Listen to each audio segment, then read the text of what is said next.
On the morning of Monday, the 27th of February, 1797, the Bank of England opened its doors and refused to give anybody gold, not to merchants, not to country bankers who had traveled through the night, not to holders of its own notes, each of which carried a printed promise to pay the bearer on demand in coin. The promise was still printed on the paper. It was simply no longer honored. And what makes this the strangest week in the history of British money is not that the promise was broken. It is that the broken promise lasted 24 years, financed the defeat of Napoleon, and worked. Everybody knows that Britain left the gold standard in 1931. That is the famous date, the one that appears in the textbooks, the moment a country admitted it could no longer hold the line. Almost nobody knows that Britain had already done it more than a century earlier and for 6 times as long. From 1797 to 1821, the pound in your pocket was backed by nothing but an Act of Parliament and the reputation of the institution that issued it. There was no gold behind it. There was no legal right to demand any. For 24 years, Britain ran the largest war economy in the world on paper that could not be redeemed. In the next 40 minutes, I'm going to show you exactly how that happened. You will see the invasion that triggered it, which lasted 2 days and involved fewer than 1,500 men. You will see the moment the bank's gold reserve fell to about £1.25 million against note liabilities many times that figure. You will see the emergency notes printed in a weekend, the first £1 notes the Bank of England ever issued, and the hangings that followed them. You will see the greatest economic argument of the age, fought in a parliamentary committee room in 1810 between men who insisted the paper pound had fallen and men who insisted, with total sincerity, that it could not possibly have done. And you will see what it cost to go back, which was more than it cost to leave. There is a reason this story has been quietly buried. The restriction period is an embarrassment to a particular idea about money because Britain accidentally ran the experiment that theory said should have destroyed it and instead won a world war. But it is also an embarrassment to the opposite idea, because when the paper was finally tied back to gold, the correction fell on people who had nothing to do with the decision. Both sides of the oldest argument in economics can point at 1797 and claim it. That is precisely why it is worth 40 minutes of your time. To understand what was surrendered that Monday morning, you have to understand what a banknote in 1797 actually was, because it was not what a banknote is now. The note in your hand today is money in itself. There is nothing behind it and nothing to claim. In 1797, a Bank of England note was not money. It was a receipt for money. The money was gold, and specifically, it was the gold guinea and the gold coin of the realm. And the note was a claim upon it, a convenient, foldable, transportable claim, but a claim nonetheless. The words on the paper were not decoration. They were a contract. The price of that contract had been fixed with unusual precision, and it had been fixed by a man better known for other work. In 1717, Sir Isaac Newton, as Master of the Mint, had set the price of an ounce of standard gold at £3, 17 shillings and 10 pence halfpenny. That awkward fraction, £3 17 and 10 pence halfpenny, became one of the most durable numbers in British public life. It survived Newton by 2 centuries. It defined what a pound was. A pound was not an idea or a unit of account. A pound was a specific weight of gold, and the number expressed the ratio. So when the bank refused to pay in coin, it was not adjusting a policy, it was suspending the definition of the currency. The pound stopped being a weight of metal and became a promise about a weight of metal issued by an institution which had just demonstrated that it would not keep that promise when keeping it became inconvenient. In the language of the time, cash payments were suspended. The word cash meant coin. What was suspended was the right to have any. The Bank of England in 1797 was not a government department. This is a detail that modern audiences consistently get wrong, and it changes the whole shape of the story. It was a private company, founded in 1694, owned by its shareholders, run by a court of directors drawn from the merchant houses of the city. It had a special relationship with the state because it managed the government's debt and its accounts, and that relationship was the source of both its privilege and its exposure. But it was not the state. Its notes were its own liabilities, not the crown's. Its gold was its own property. When it stopped paying, a private company had defaulted on its contractual obligations, and Parliament had told it to. That is the legal peculiarity at the center of this. The bank did not choose to suspend. It was ordered to suspend by an order in council issued on Sunday the 26th of February and then indemnified for having done so by the Bank Restriction Act passed that May. The government did not merely permit the default, it required it and then retrospectively made it lawful. A private institution was compelled by the state to break its promises to the public, and the state then protected it from the consequences. Hold on to that shape. You will recognize it again in 1866, in 1890, and in 2008. The immediate cause was not a financial event at all. It was a military one, and it was almost comically small. On the 22nd of February 1797, 4 French ships landed roughly 1,400 men on the Pembrokeshire coast near Fishguard in southwest Wales. The force was commanded by an Irish-American colonel named William Tate, and it was not the elite of the French army. A substantial part of it was made up of convicts and irregulars released for the purpose. The plan, insofar as there was one, was to raise the Welsh countryside against the English government and march on Bristol. What followed was not a campaign. The invaders came ashore, discovered a district that had recently salvaged a wrecked ship carrying Portuguese wine, and a significant portion of the force became comprehensively drunk. Local militia and volunteers assembled. There is a persistent tradition, repeated so often it has become part of the national story and impossible now to verify, that a body of Welsh women in traditional red cloaks and tall black hats was mistaken at a distance for British regulars in red coats. Whatever the truth of that, the outcome is not in dispute. On the 24th of February, 2 days after landing, Colonel Tate surrendered unconditionally on Goodwick Sands. The last invasion of mainland Britain had lasted about 48 hours and achieved nothing. Militarily, it was a farce. Financially, it was a detonation. Because what matters about Fishguard is not what the French did. It is what British depositors did when they heard about it. The news travelled up through Wales and into the English counties over the following days, and it travelled in the distorted form that all alarming news travels in. There had been a French landing. Nobody in a country town knew it was 1,400 drunk convicts who had already surrendered. What they knew was that French troops were on British soil for the first time in living memory, and that the Bank of England held the nation's gold. So they went to get their own.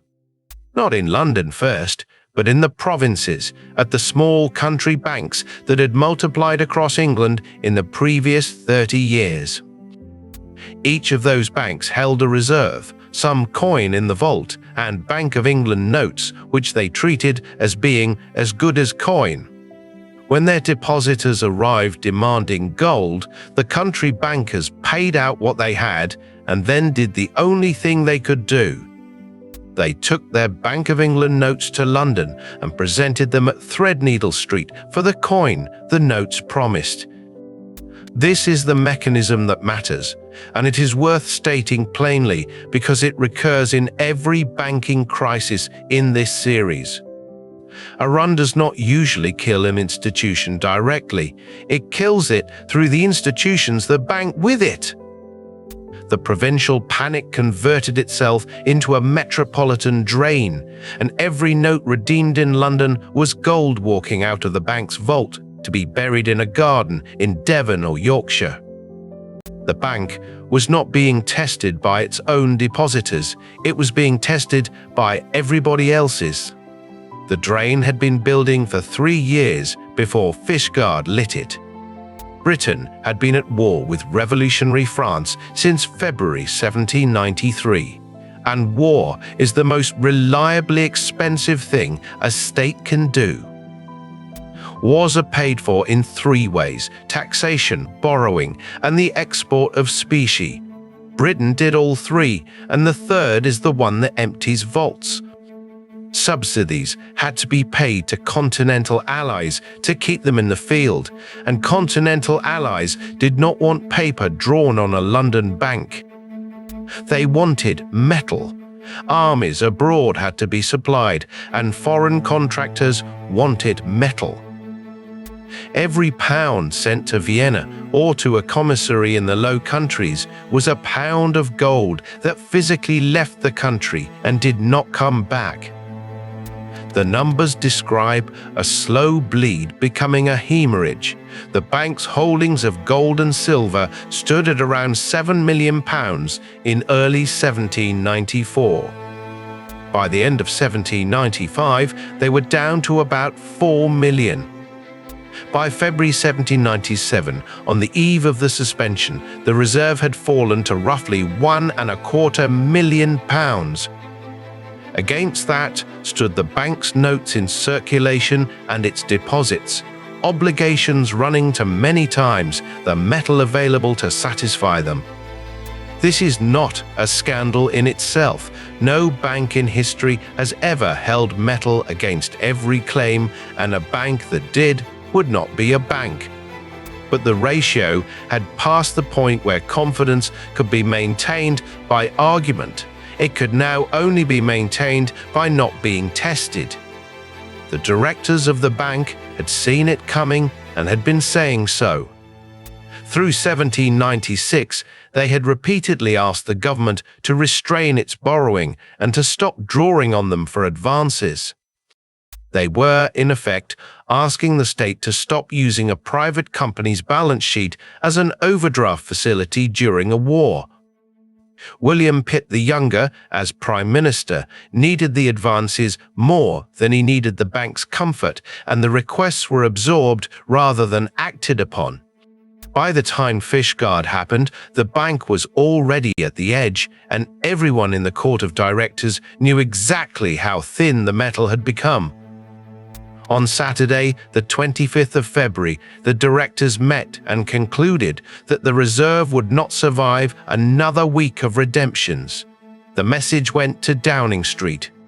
On Sunday, the 26th, and it is worth pausing on the fact that this was done on a Sunday, which in 1797 signaled emergency more loudly than any announcement could. The Privy Council met and issued an order in council directing the bank to cease paying in cash until Parliament could consider the matter. The bank was not asked, it was instructed, and the instruction was published in time for Monday's opening. The bank opened on Monday the 27th with a notice posted at the door, and the immediate problem was not philosophical but practical. If the public could not have coin, they needed something to spend, and the smallest Bank of England note in existence was £5. £5 in 1797 was an enormous sum, comfortably more than a month's wages for a labouring man, a denomination that most of the population would never handle in the ordinary course of life. Small transactions were done in coin, and coin was precisely what had just been withdrawn from the system. Without small notes, there was no medium of exchange for daily life at all. So the bank did something it had never done in over a century of existence. Within days, it issued £1 and £2 notes. This sounds like a technicality. It was the single most consequential thing the bank did in the entire episode, because it put Bank of England paper into the hands of ordinary people for the first time.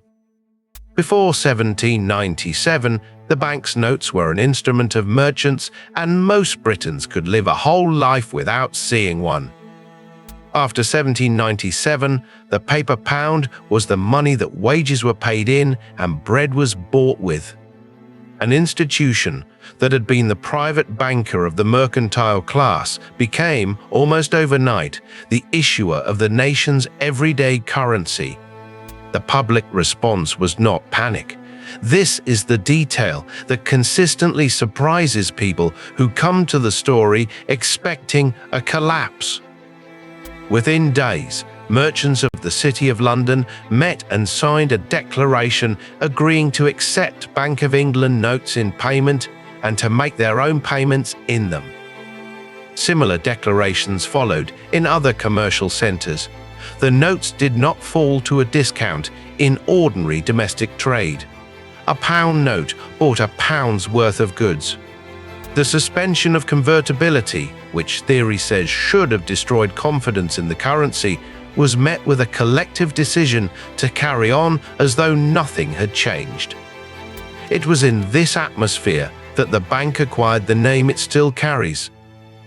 In May 797, the caricaturist James Gilray published a print showing Pitt attempting to force his attentions on an elderly woman dressed in banknotes, seated on a chest of gold, shrieking for help. He titled it Political Ravishment, or The Old Lady of Threadneedle Street in Danger. It was intended as an attack, the accusation being that the Prime Minister had assaulted a respectable institution to get at its money. The insult was so exact that it became the institution's affectionate nickname, and it has been the Old Lady of Threadneedle Street ever since. It is a good reminder that the most durable brands are often coined by enemies. There was a darker consequence of the small notes, and it arrived quickly. Forgery of Bank of England notes was a capital offence, and it had been a rare one, because the notes themselves were rare and were handled by people equipped to examine them. Now there were millions of low-value notes circulating among a population that was largely unable to read, had never seen a genuine note before 1797, and had no basis for comparison. The forgeries multiplied, and so did the prosecutions.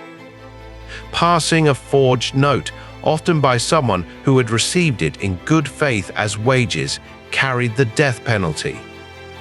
Over the years of the restriction, hundreds were prosecuted and a great many were hanged or transported. In 1819, at the height of public revulsion, George Cruikshank published what he called a bank restriction note.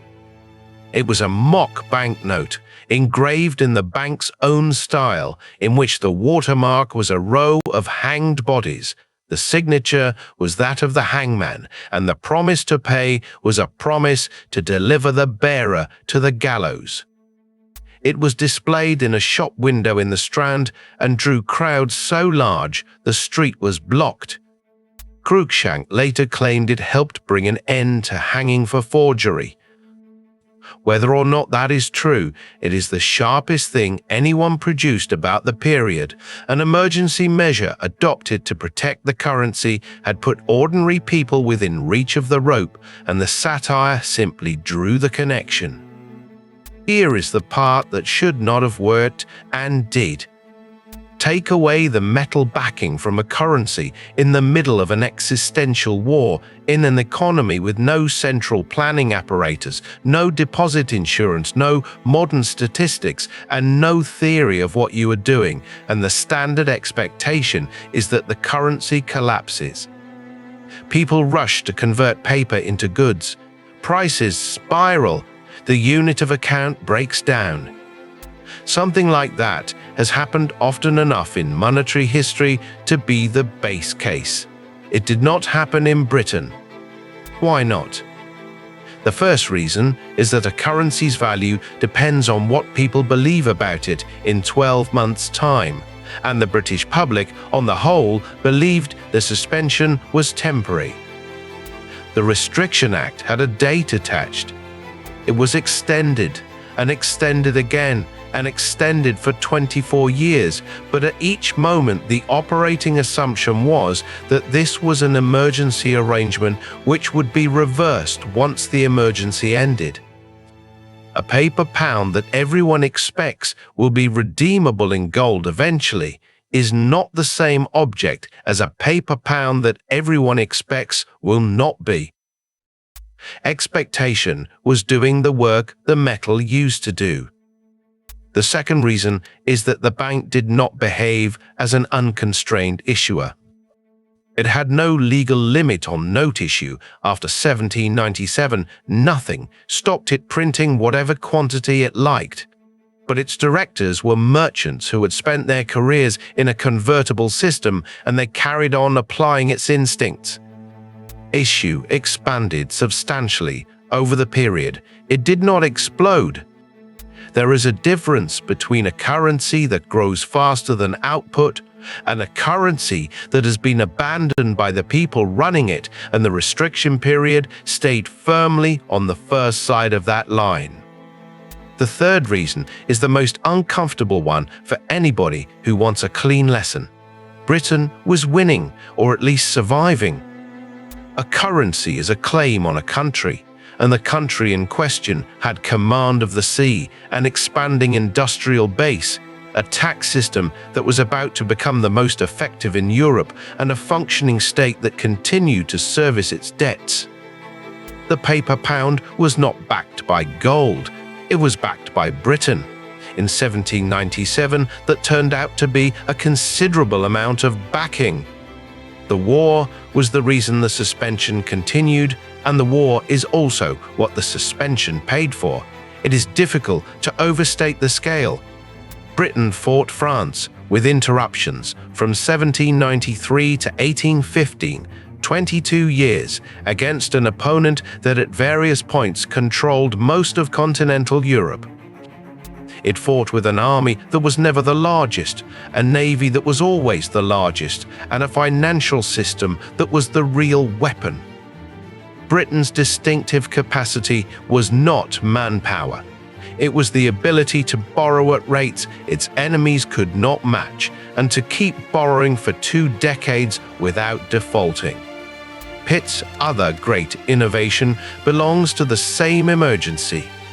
In 1709, 2 years into the restriction, he introduced the income tax, presented explicitly as a temporary war measure at 2 shillings in the pound on incomes above £200 a year. That is a story in itself, and it is one this channel has told separately. What matters here is the combination. Between 1797 and 1815, the British state acquired a currency it could expand at need, and a tax it could levy on income directly.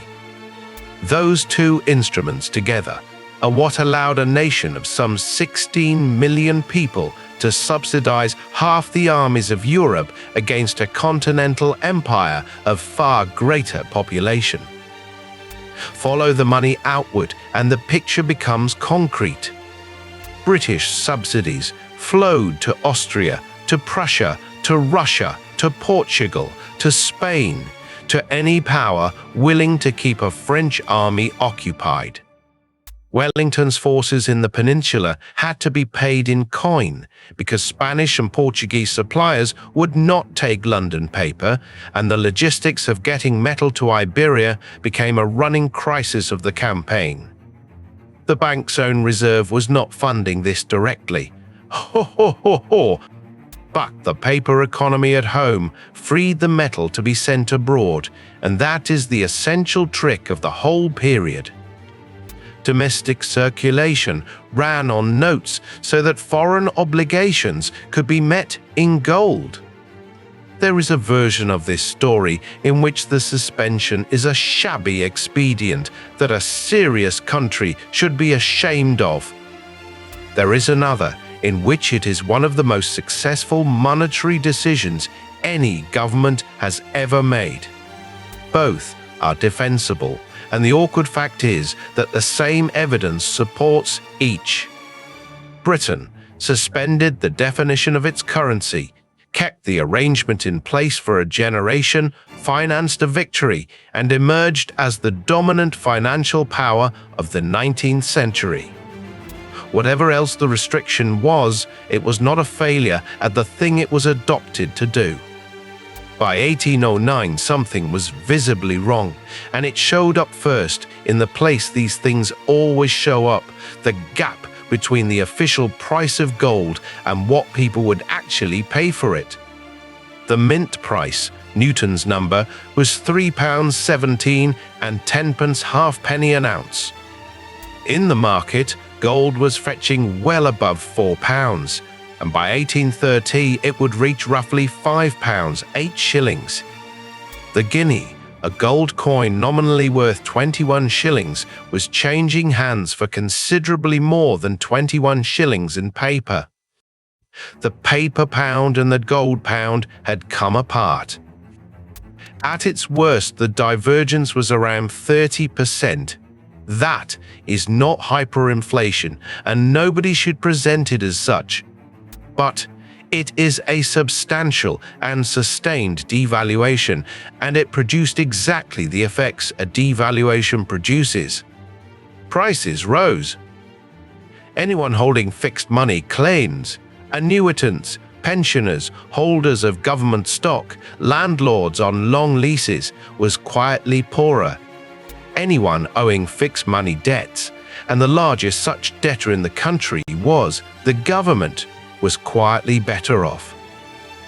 Wealth had been transferred from creditors to debtors without a single vote being taken on the matter, which is the oldest and most reliable political property of an expanding currency. The exchange rate said the same thing from another direction. Sterling fell against the currencies of countries still on metal, and it fell in a way that could not easily be explained away. And here the argument began in earnest, because there were two available explanations, and they had entirely different consequences. The first was that the paper pound had depreciated, the bank had issued too many notes, and the value of each one had fallen accordingly. The second was that gold had appreciated because of wartime demand and disrupted trade, and the notes were exactly as good as they had ever been. That distinction sounds academic. It was the most consequential economic question of the age. If the paper had depreciated, the fault lay with the bank, and the remedy was contraction: issue fewer notes, restore the value, return to gold. If gold had appreciated, the bank had done nothing wrong, there was nothing to remedy, and contracting the currency would inflict a pointless deflation on an economy fighting a war. Every subsequent monetary controversy in Britain, and arguably every one since anywhere, is a variation on this argument. In February 1810, the House of Commons appointed a select committee to investigate the high price of bullion, and it produced one of the most important economic documents ever written in the English language. The committee was chaired by Francis Horner, a young Scottish lawyer, and among its members were William Huskisson and Henry Thornton. Thornton is the crucial figure and the least famous. In 1802, he had published an inquiry into the nature and effects of the paper credit of Great Britain, a book which anticipated most of modern central banking theory a century and a half before there was such a thing, and which was written by a working banker rather than a philosopher. Outside the committee, the argument was being prosecuted with great force by a retired stockbroker who had made a fortune in government securities and then turned to writing about how money worked. David Ricardo's pamphlet, The High Price of Bullion, a proof of the depreciation of banknotes, appeared in 1810 and stated the case with a clarity that made evasion difficult. If notes are convertible, their value is anchored. If they are not, their value depends on their quantity. Gold at £5 an ounce against a mint price of under 4 is not a mystery about gold. It is a measurement of how much the notes have fallen. Go! The Bullion Report, delivered in June 1810, agreed. It found that the paper pound had depreciated, that the cause was excessive issue by the bank under conditions where nothing restrained it, and that the remedy was resumption of cash payments, which it recommended should happen within 2 years, war or no war. It was a rigorous, evidence-based document produced by a parliamentary committee that had taken testimony from the people who ran the system. It was also politically impossible, and it was rejected. The bank's directors gave evidence to the committee, and their testimony is the part of this story that ought to be taught in every economics course, because it is a perfect specimen of intelligent people reasoning their way to a conclusion their position required. Asked whether the bank's issues could ever be excessive, the governor and his colleagues said in substance that they could not. Their reasoning was not stupid. It was a coherent doctrine, and it was sincerely held. The doctrine is known as the real bills doctrine, and it runs like this. The bank does not issue notes at random. It issues them by discounting bills of exchange, short-term commercial paper, each one representing a real transaction in real goods that has actually taken place. A merchant ship's cloth receives a bill payable in 90 days and brings it to the bank to be turned into cash now. The note issued against that bill corresponds to a genuine movement of goods. Therefore, the argument concludes the note issue can never exceed the needs of trade because every note is anchored to a specific piece of commerce. Issue expands when trade expands and contracts when trade contracts. Excess is structurally impossible. The flaw is not obvious, which is why the doctrine survived so long and was believed by people who understood banking far better than most of their critics. The flaw is that the test is circular. The bank discounted bills at a nominal rate of interest, and the usury laws cap that rate at 5%. When prices are rising, the real return on a 5% loan falls and can go negative. At that point, borrowing is attractive regardless of the underlying commerce. The volume of bills presented for discount rises. The bank discounts them because each one looks like a real transaction. The issue expands, prices rise further, and the incentive to borrow strengthens again. Every individual loan passes the test. The aggregate is a feedback loop. The real bills doctrine measures the currency against a yardstick made of the currency. Thornton had seen this and had written about it before the committee ever sat. Ricardo attacked it directly. But the bank's position had one enormous advantage. It absolved everybody.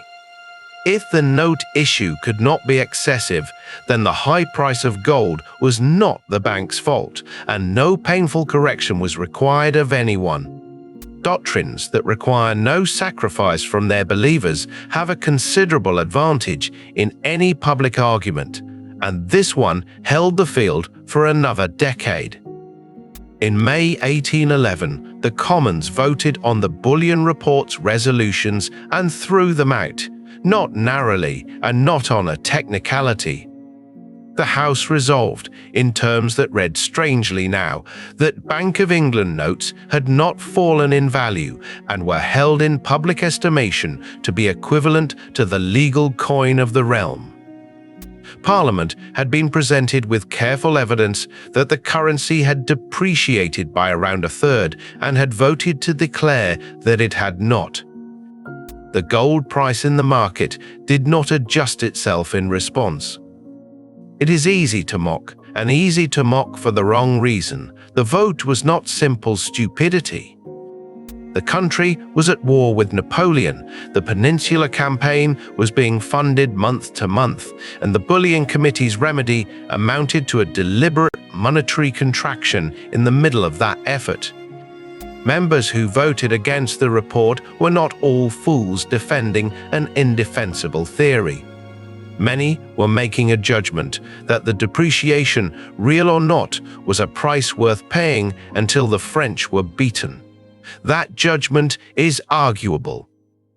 The problem was that Parliament did not say so. Rather than admitting the currency had fallen and choosing to tolerate it, it resolved that the fall had not occurred. That distinction matters more than the vote itself. A government that says we are debasing the currency because the alternative is losing the war has made a defensible choice under pressure. A government that says the currency has not been debased while every merchant in the city can observe the price of gold has done something else. It has made the official account of the situation unreliable, and once that has happened, the eventual correction is always more violent, because it must include the correction of the story as well as the correction of the currency. Meanwhile, the restriction ground on. The act was renewed repeatedly, its expiry always set a little way ahead, always tied to the end of hostilities plus some interval.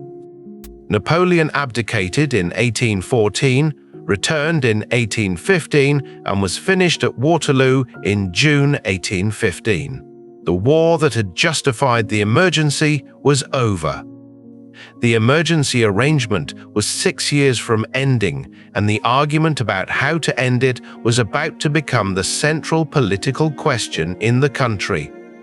The war ended in 1815, and Britain then spent 4 years deciding what to do about a currency that had been detached from gold for 18 years. The question was not really whether to return. Almost everyone in political life took it for granted that a great commercial nation would honor its promises and restore convertibility. The restriction had always been described as temporary, and going back was the default. The question was at what rate, and that question was everything. There were two options, and they were not close in their consequences. Britain could return to gold at the old parity, Newton's £3.17 and 10p halfpenny, which meant raising the value of the paper pound by roughly the amount it had fallen, something in the region of a third. Or Britain could devalue formally, acknowledge that the pound was now worth less, fix it at the new rate, and start from where the currency actually stood. Ricardo himself, the sternest critic of the depreciation, was open to a compromise. Others argued strongly for accepting reality.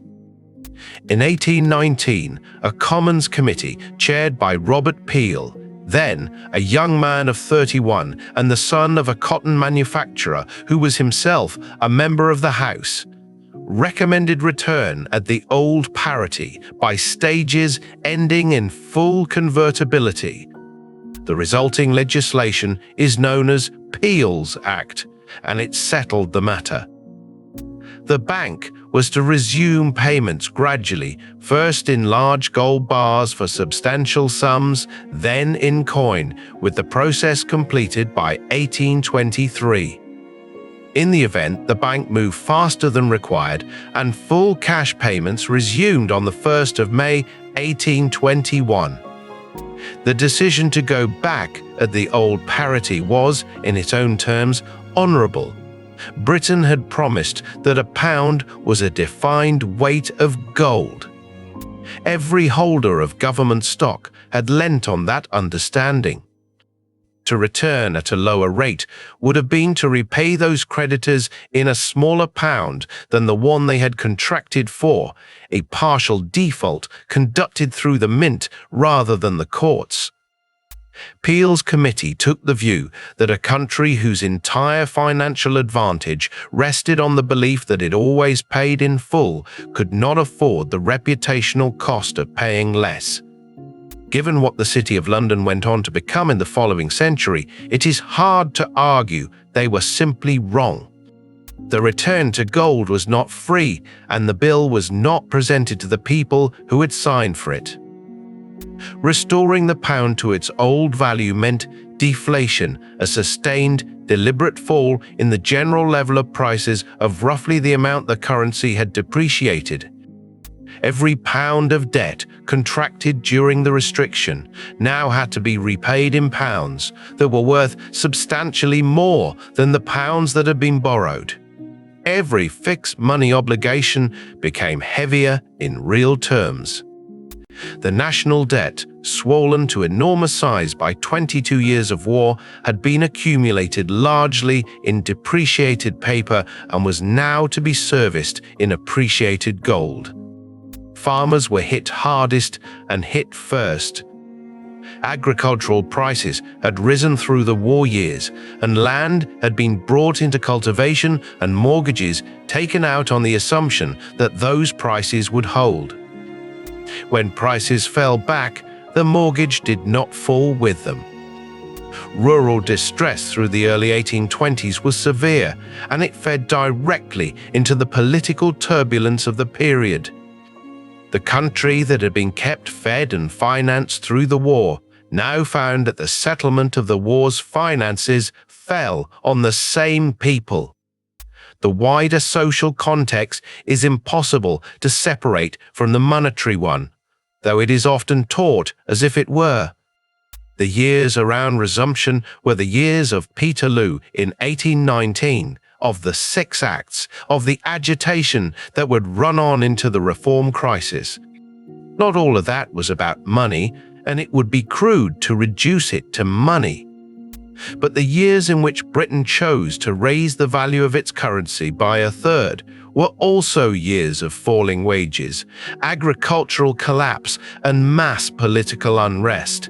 And the connection between those facts was made loudly at the time by people who had no economic training and did not need any to notice it. Set the ledger out plainly, and the shape of it is uncomfortable for everybody.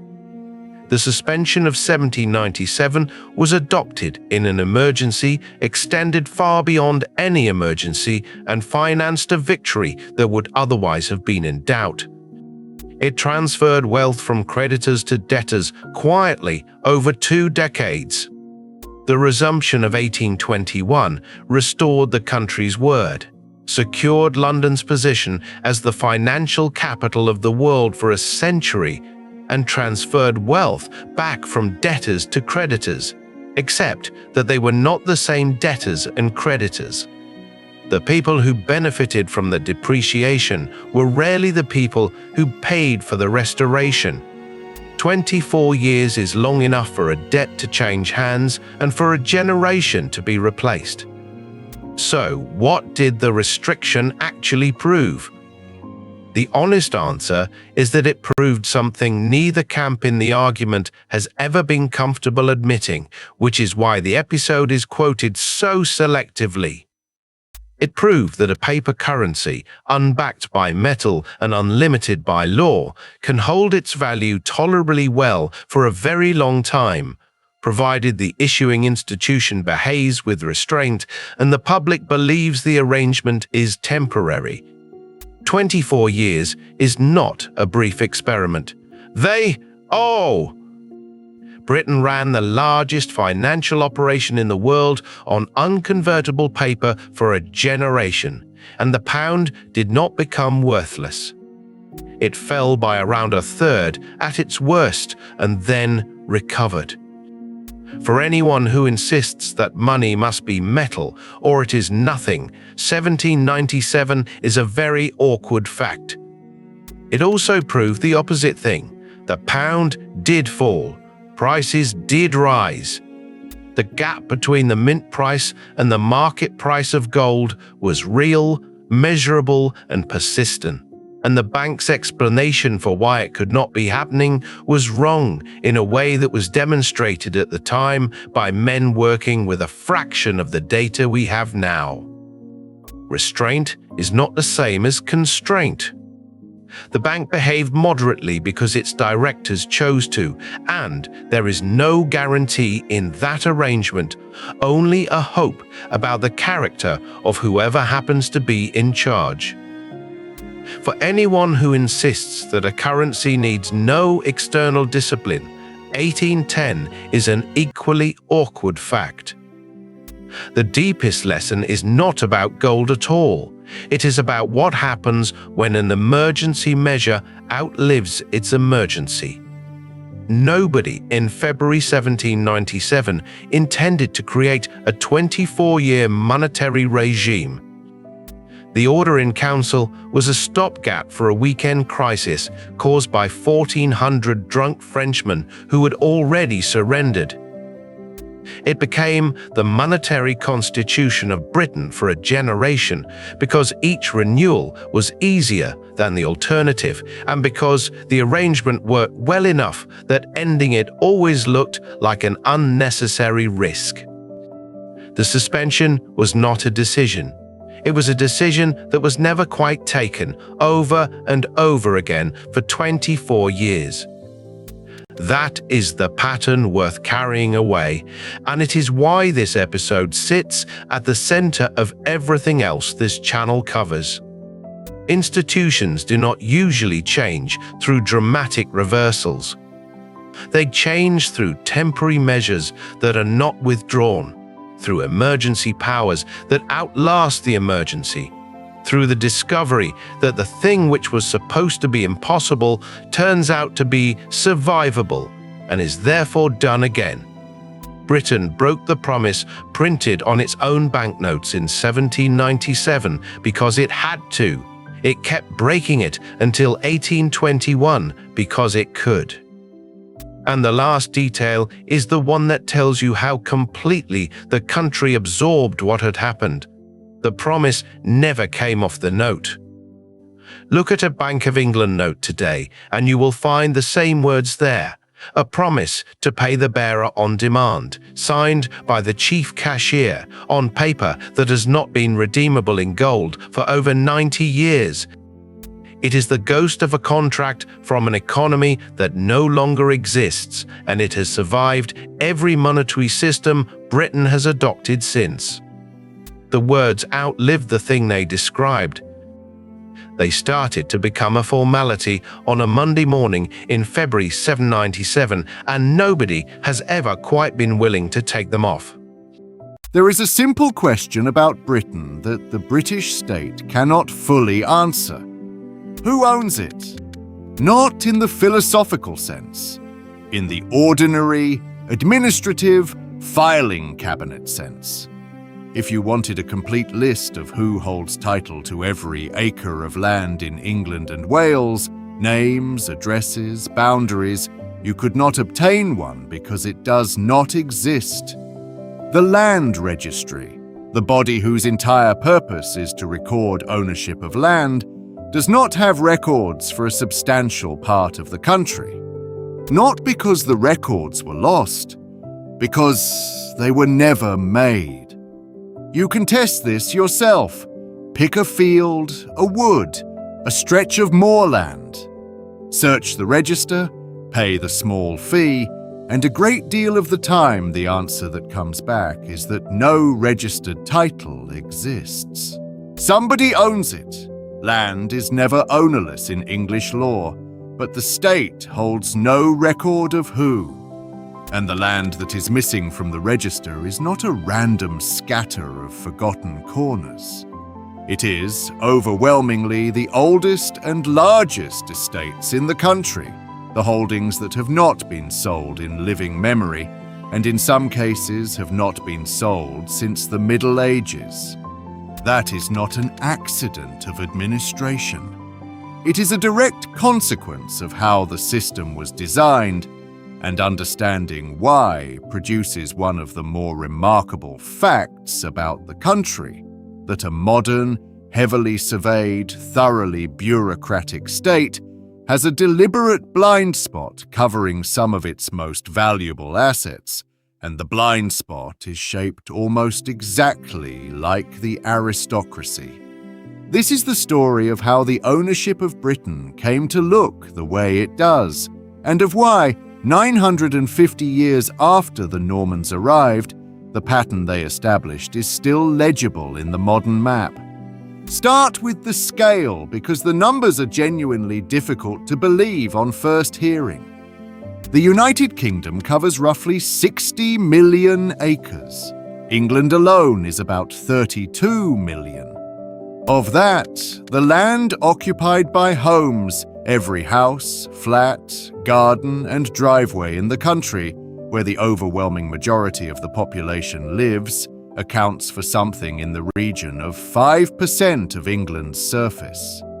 5%. For a country where around 2/3 of households own their home, and where property is the single largest component of household wealth and the dominant subject of national economic anxiety, the entire owner-occupied housing stock sits on about a 20th of the land. The other 95% is farmland, forestry, moorland, military estate, public land, and the holdings of institutions and private estates. And the distribution of that remainder is extraordinarily concentrated. The most careful modern surveys put roughly 1/3 of England in the hands of the aristocracy and traditional landed gentry, a group numbering in the low tens of thousands of people. A substantial further share is held by corporations, by financial institutions, by newer private fortunes, and by public bodies. The figure most often quoted from a survey published at the turn of the century is that under 1% of the population owns around half the land. The precise number is contested, and reasonably so, because, as we are about to see, nobody can produce a definitive count. But every serious attempt to measure it from every direction arrives somewhere in the same territory. So the question is how that happened and why it has stayed that way through 9 centuries that included a civil war, an industrial revolution, the extension of the franchise, 2 world wars, and the creation of a welfare state. It begins, as almost everything in English property law does, in 1066. The Norman conquest was not simply a change of monarch. It was a wholesale confiscation and redistribution of land on a scale that has no parallel in English history before or since. William took the position that the entire kingdom was his by right of conquest. The Anglo-Saxon landholding class was dispossessed almost completely. Within 20 years, the great majority of the land held by English lords before 1066 was in Norman hands. A few thousand incomers replaced an entire native aristocracy. But the crucial thing was not the change of personnel. It was the legal structure that came with it, because that structure survives in modified form to this day. Under the system William imposed, nobody owned land outright except the crown. Everyone else held land from someone above them, ultimately from the king, in return for obligations, military service, or rent, or other duties. Those tenants-in-chief could in turn grant portions to men below them on similar terms, and so on down. This is feudal tenure, and it has one consequence worth grasping clearly, because it sounds like a technicality and is not. In English law, strictly speaking, you do not own land. You own an estate in land, a bundle of rights to hold and use it, of potentially unlimited duration, held ultimately of the crown. The freehold, which is what people mean when they say they own their house, is technically an estate in fee simple, the largest bundle of rights available, but a tenure nonetheless. For almost every practical purpose, this distinction is invisible. It matters here for one reason. It means that from the very beginning, English land was organized as a hierarchy of holdings rather than a set of absolute possessions, and the records that mattered were records of who held from whom. Which brings us to the first great audit. In 1086, 20 years after the conquest, William ordered a survey of England. Commissioners went into the shires and recorded, village by village and manor by manor, who held the land, who had held it before, how much it was worth, how many ploughs and mills and people were on it. The result was Domesday Book, and it is worth being clear about what it was for. This was not antiquarian curiosity.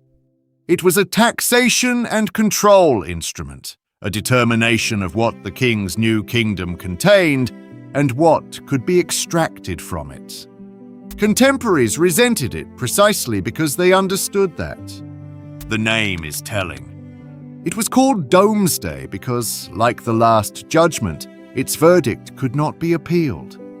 What the book said you held, you held. What it said you owed, you owed. Two things about Domesday matter for this story. The first is that it worked. It established a written baseline of landholding for most of England, and that baseline became the reference point for centuries of subsequent claims. A great many estates can be traced, with reasonable confidence, from a Domesday entry to a present-day owner. It is worth appreciating just how good the survey was, because the achievement is easy to underrate from a distance of 9 centuries. Commissioners were sent out in circuits, deliberately into counties where they held no land themselves to avoid the obvious conflict.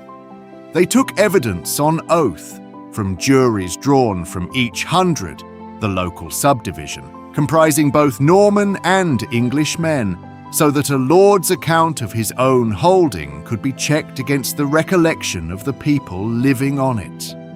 They recorded the position at 3 dates: the time of King Edward, meaning before the conquest, when the current holder received it, and the present. That structure was not incidental. It allowed the Crown to see exactly what had changed, who had gained, and whether anyone had quietly helped themselves in the confusion after 1066. A second commission followed in some areas to check the first. Disputes were noted rather than smoothed over, the text records where the jurors disagreed with the Lord.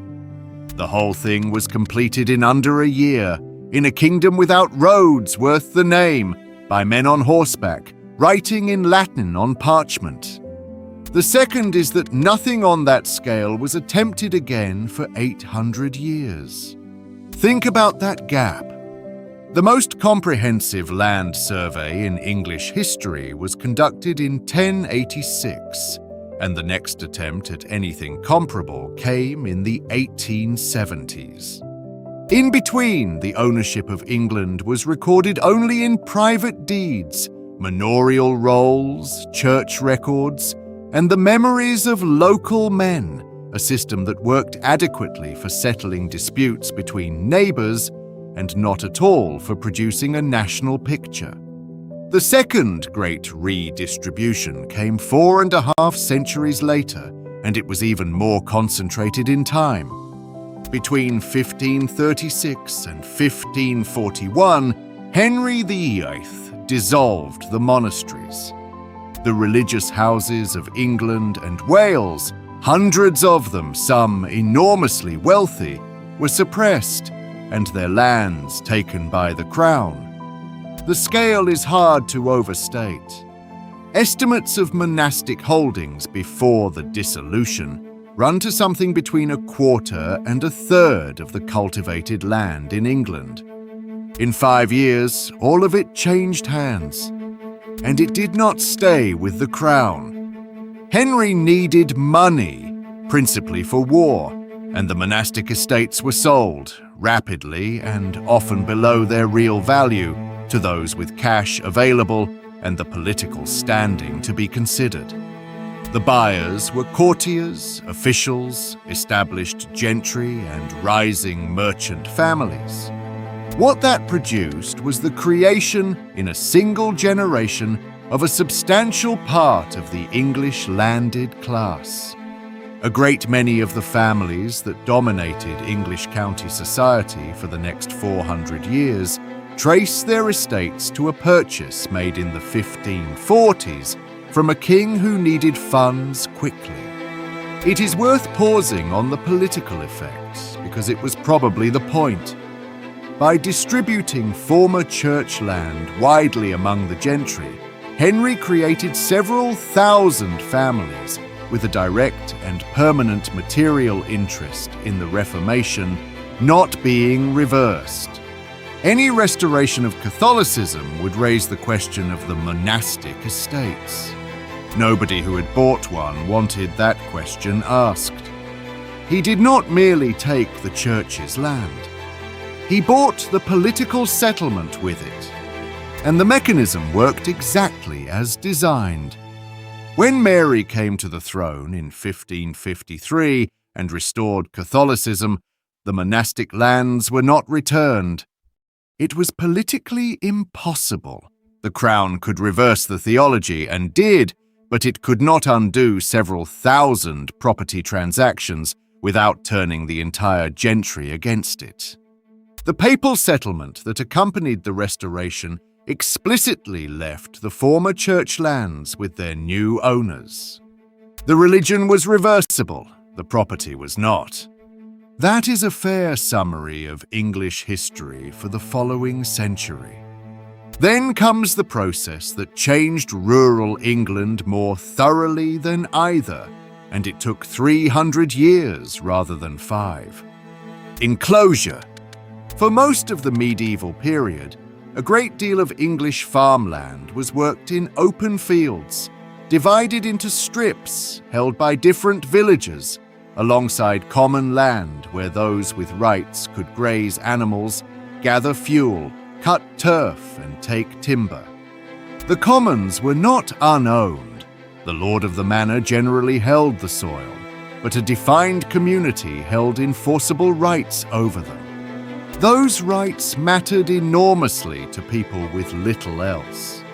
A cottager with grazing rights for a cow and the right to gather firewood had a margin of subsistence that did not depend on wages. Enclosure ended that.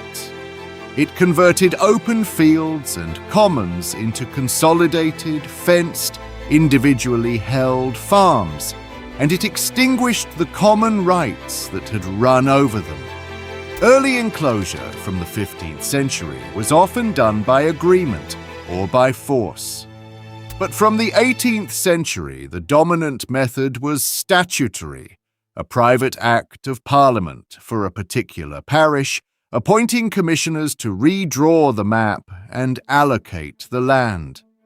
Between roughly 1604 and 1914, there were over 5,000 such acts, covering something in the region of 6.8 million acres, around a fifth of England.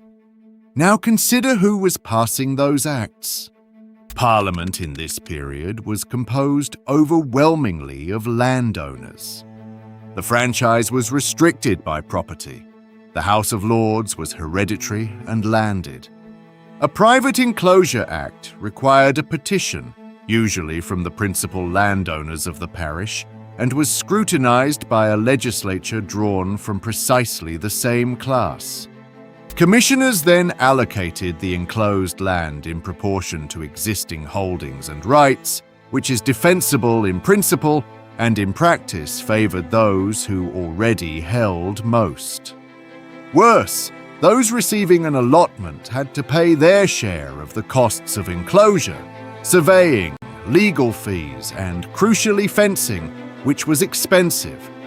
A smallholder awarded a few acres in place of common rights frequently could not afford to fence it and sold.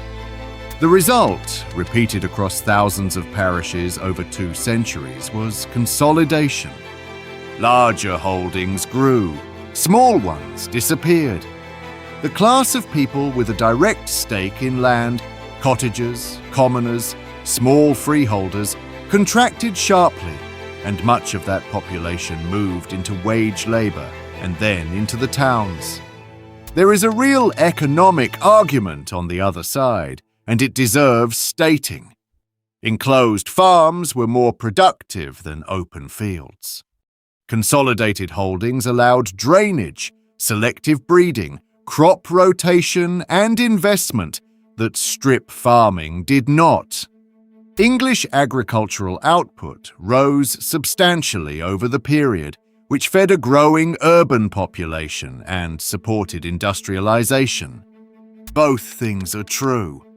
Enclosure raised agricultural productivity, and it dispossessed a large number of people of rights that had underpinned their independence.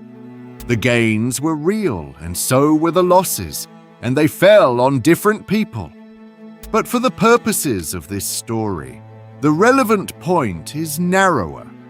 Enclosure is the mechanism by which the medieval pattern of concentrated landholding was carried into the modern era and made tidier. It did not create the concentration. It consolidated it, fenced it, and made it legally unambiguous.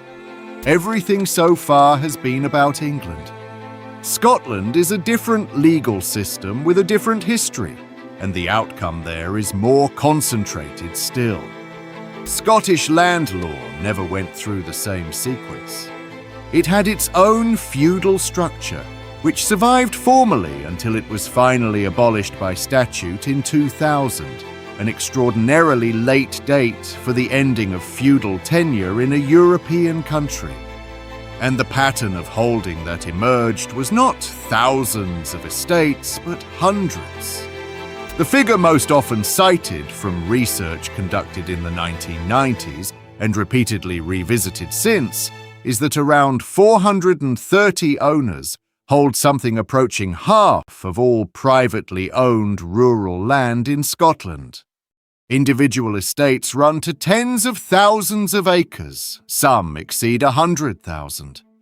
There is nothing comparable anywhere else in Western Europe. The Scottish equivalent of enclosure was the clearances, and it was harsher. Through the late 18th and 19th centuries, landowners across the Highlands and Islands removed tenant populations from inland straths and glens, converting the land to large-scale sheep farming and later to sporting estates for deer stalking and grouse. Tenants held under insecure arrangements with little legal protection, and removal was lawful. Some of those cleared were resettled on coastal crofts on poor ground. Many emigrated to Canada, to Australia, to the industrial cities. Some episodes involved considerable force and the burning of houses, and they are remembered with a bitterness that has not faded. The economic logic was the same as enclosure, consolidate, convert to more profitable use, remove the people whose customary presence obstructed it. The difference was that in the highlands, the population removed was larger relative to the land, the alternatives were fewer, and the cultural rupture was total. A language and a system of social organization went with them. What followed was a long political argument that produced eventually real change. The Crofters Holdings Act of 1886 gave crofting tenants security of tenure and fair rents after agitation and unrest in Skye and elsewhere, a genuine and early limitation on what a Scottish landowner could do with his land. And in the modern era, Scotland has gone considerably further than England.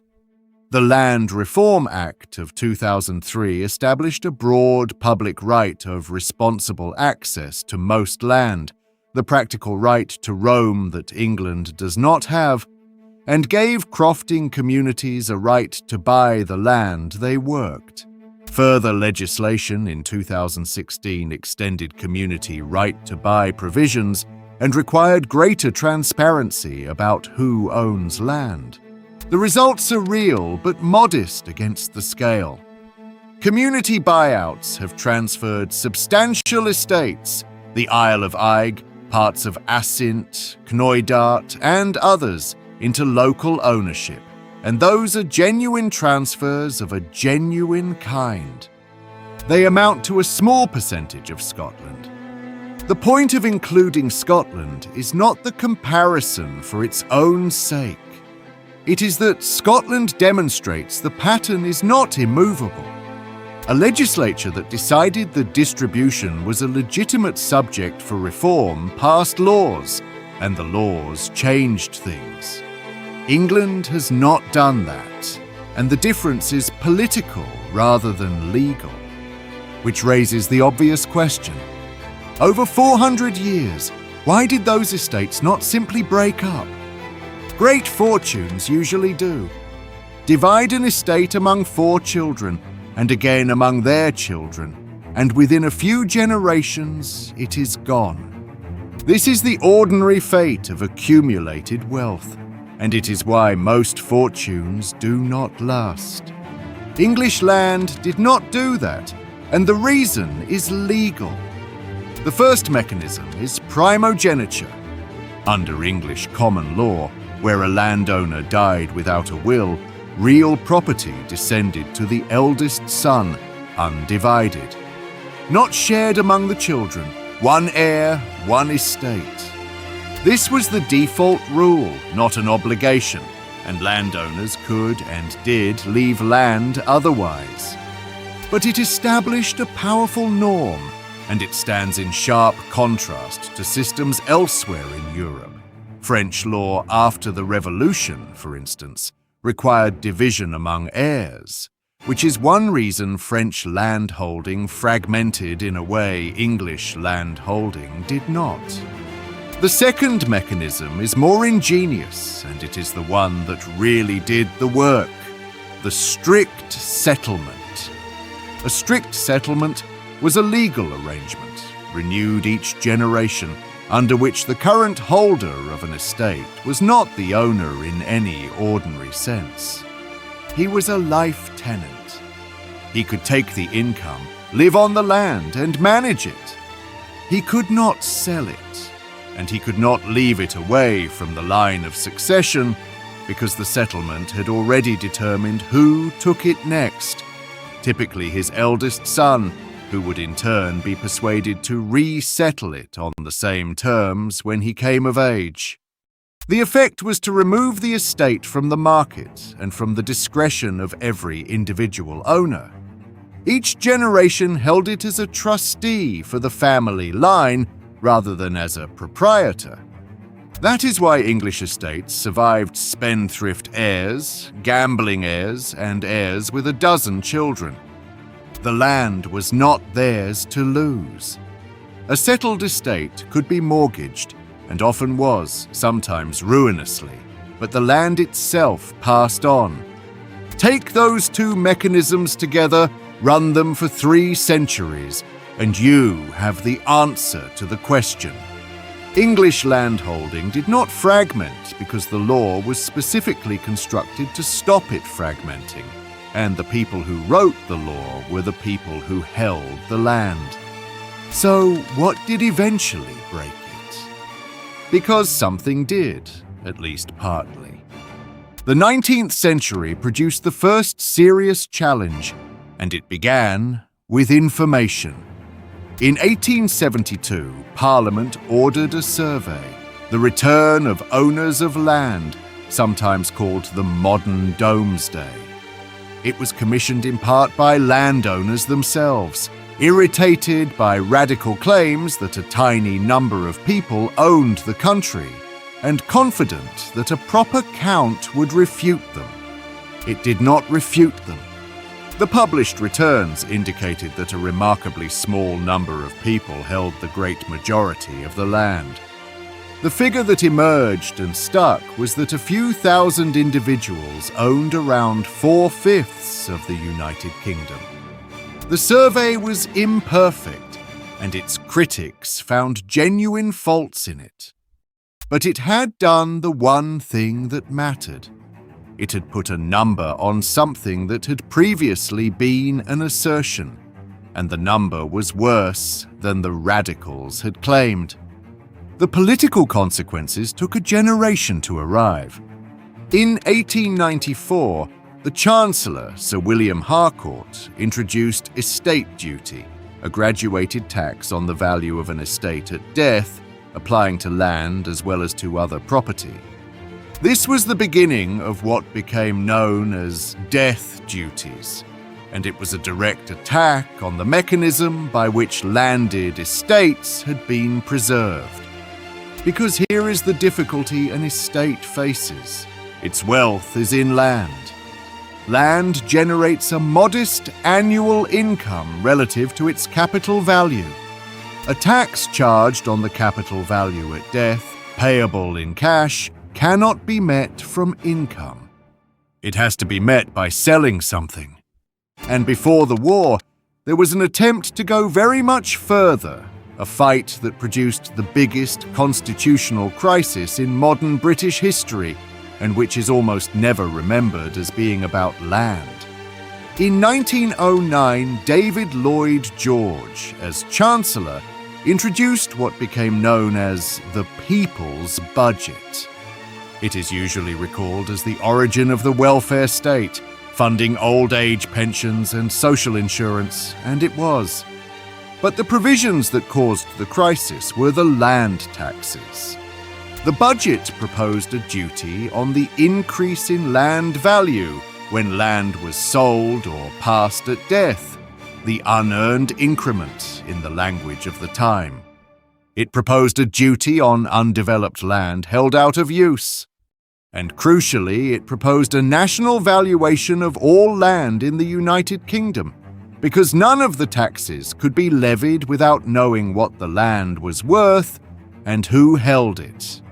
That last element was the real threat, and both sides understood it.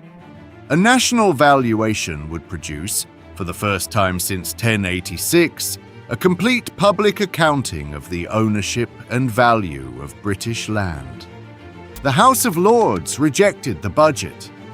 This was close to unprecedented. The convention that the Lords did not block finance bills was long established, and it triggered exactly the confrontation Lloyd George wanted. 2 general elections were fought in 1910. The outcome was the Parliament Act of 1911, which stripped the Lords of the power to veto legislation outright and reduced them to delaying it. The chamber that had blocked land taxation lost its veto over everything as a result, and the composition of that chamber is the point. It was overwhelmingly landed. The Lords were not defending an abstract fiscal principle. They were defending their own estates from being valued and taxed. So the constitutional settlement of modern Britain The supremacy of the commons over the lords arrived as a byproduct of an argument about who owns the land and whether the state should find out. And then the land taxes themselves failed. The valuation was begun and proved enormously slow and expensive. The taxes raised very little. The legal definitions proved difficult and were litigated. By 1920, the land duties had been repealed and the valuation abandoned before completion. Britain thus fought a constitutional crisis over a land valuation, won it, and then did not complete the valuation. It is worth sitting with that, because it is the single clearest illustration of the pattern this whole story describes. The information has been within reach repeatedly, in 1872, in 1910, and in every decade since the Land Registry was founded, and each time the effort has either been abandoned, diluted, or structured so that the oldest holdings fell outside it. Then came the war. The First World War did two things to the landed estates simultaneously. It killed a very large number of the young men who would have inherited them. The officer class was drawn heavily from exactly these families and suffered casualty rates above the average. And it produced, in some cases, 2 or 3 deaths in quick succession, each triggering a fresh charge to estate duty. The result, in the years immediately after 1918, was the largest voluntary transfer of land in England since the dissolution. Estates that had been held for centuries were put on the market. Contemporary reports describe a quarter of England changing hands in the space of a few years around 1918 to 1921. The buyers, in many cases, were the sitting tenants, farmers who had rented the land, now buying the freehold, which produced a genuine broadening of ownership and is the origin of a substantial part of the owner-occupied farming sector that exists today. So, the concentration was broken, except that it was not quite. And what happened next is the part that explains the modern picture. The great estates did not all sell. Many sold their outlying and less valuable land, the tenanted farms, the distant holdings, and kept the core. The house, the park, the home farm, and above all, the urban land. That last category is the one that mattered most, and it is where the largest fortunes are now. Consider what happened to a family that had held agricultural land on the edge of London or Manchester or Birmingham since the 17th century. Through the 19th and 20th centuries, the city grew over it. Fields became streets. Agricultural rent became ground rent on thousands of leasehold houses and commercial buildings. It is worth being precise about the mechanism, because it is not simply that the land became more valuable. These estates did not generally sell their London land. They leased it on long leases, typically 99 years or longer, under which the tenant built the house at his own expense and paid a ground rent. At the end of the term, the building reverted to the estate. So the estate supplied the land, took an income throughout, and then took ownership of the structure someone else had paid to build. Repeat that across a few thousand plots over 2 centuries, and the compounding is enormous, and none of it required the landowner to construct anything. Leasehold reform has since given many residential leaseholders rights to extend or buy out, which has broken part of the cycle. The commercial estate is largely untouched by it. The Grosvenor family is the standard example. Their London holdings originate in a marriage in 1677, when Sir Thomas Grosvenor married Mary Davies, heiress to a substantial acreage of what was then marsh and meadow to the west of the city. That land became Mayfair and Belgravia. The estate still holds around 300 acres of central London. Nothing was invented. No business was built. A family held agricultural land through a period in which a city grew over it, and the ground rent went from being worth very little to being worth a very great deal. The Cadogan estate in Chelsea and the Portman and Howard de Walden estates in Marylebone have broadly similar stories. So, on a different footing, do the Crown Estate, the Duchy of Cornwall, and the Duchy of Lancaster, holdings attached to the monarchy rather than to a private family, but with the same essential history of very old land ownership meeting urban growth. Which brings us back to the Register and to the blind spot. His Majesty's Land Registry was established in 1862. Registration was voluntary at first, then compulsory in stages, area by area, across more than a century, the last parts of England and Wales only becoming subject to compulsory registration in 1990. But here is the crucial design feature.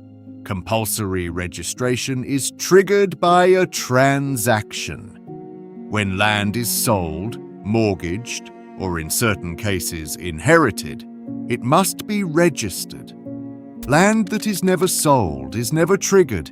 It simply stays outside the system. The consequence follows automatically. The land most likely to be unregistered is the land least likely to have changed hands, which is to say, precisely the old aristocratic estates, crown land, church land, and institutional holdings that have been held continuously for centuries. By the time researchers began looking seriously at this in the 2010s, around 15% of the land area of England and Wales remained unregistered.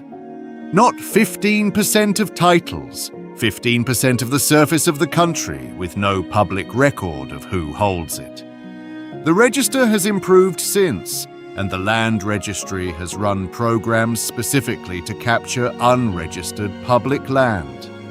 But the structural point stands. A system that records ownership only when ownership changes will always be blindest to the holdings that never change, and those are the oldest and often the largest. There is a second opacity, and it is more recent. Land in England and Wales can be owned by companies, and companies can be registered anywhere. Through the 1990s and 2000s, a substantial quantity of British property, particularly commercial property and high-value London residential, was acquired through corporate vehicles registered in jurisdictions that did not publish beneficial ownership. Investigations in the 2010s identified roughly 100,000 land titles in England and Wales held by overseas companies. In many cases, the registered proprietor was a company in the British Virgin Islands, Jersey, or Guernsey, and the actual beneficial owner was not disclosed anywhere. The motivations varied. Some of it was straightforward tax structuring, some of it privacy, some of it the movement of money out of jurisdictions where holding it was unsafe, and some of it money whose origins would not have survived scrutiny.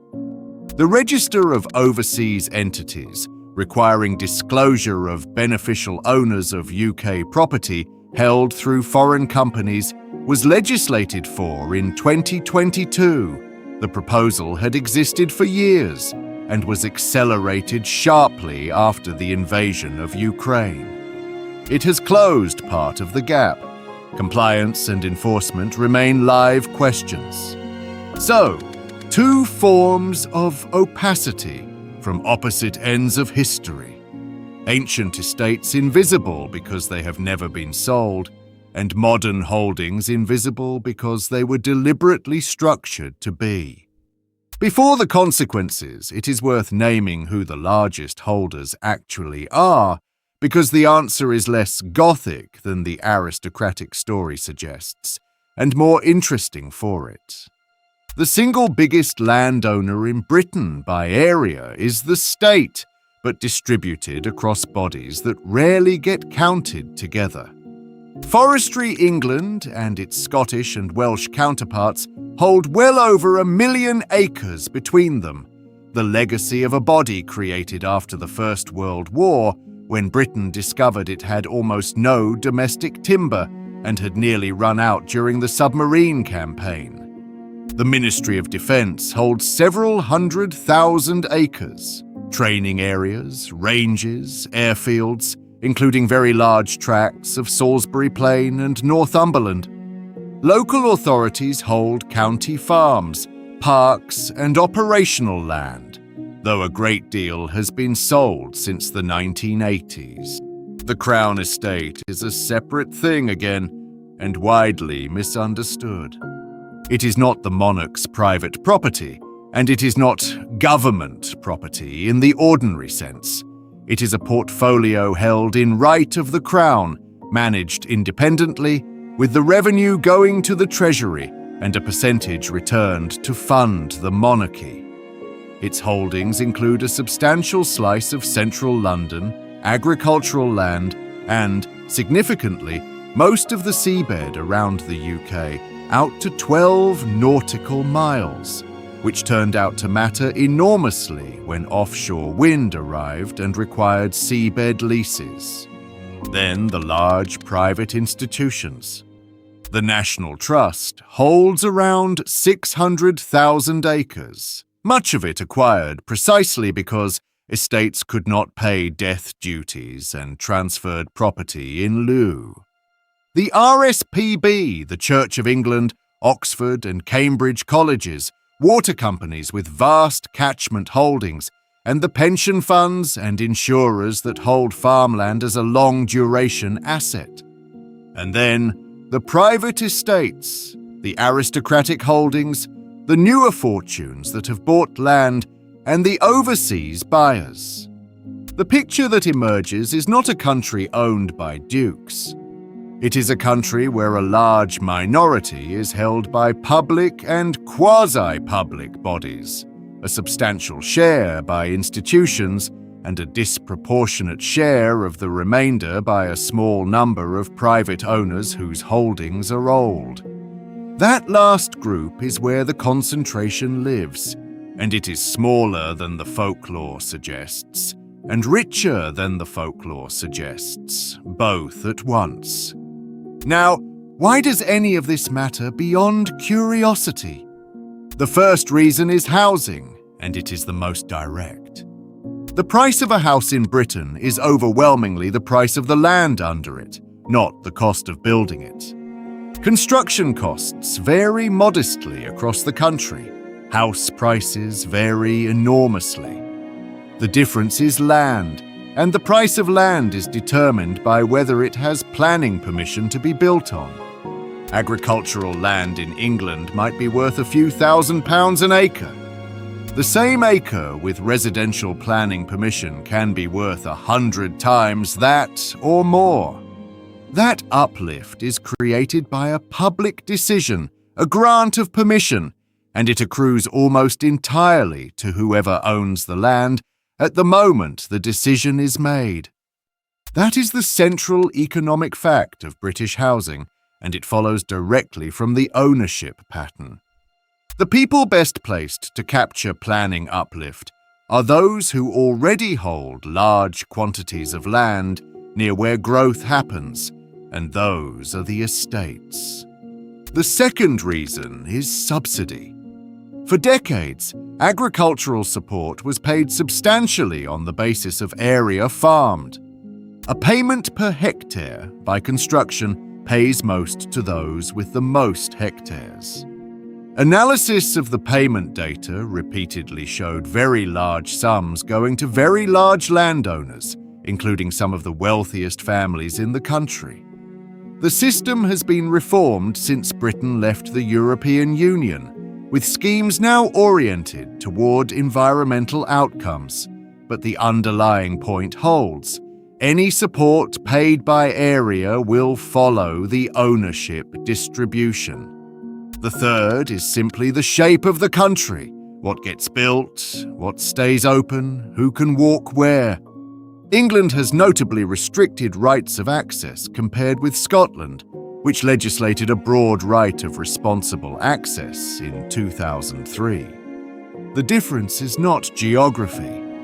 It is a difference in law, and law follows from who has an interest in it. There is a fourth consequence, and it is the one that connects this episode to every other story on this channel. Land is the collateral underneath the banking system. Look at what British banks actually lend against.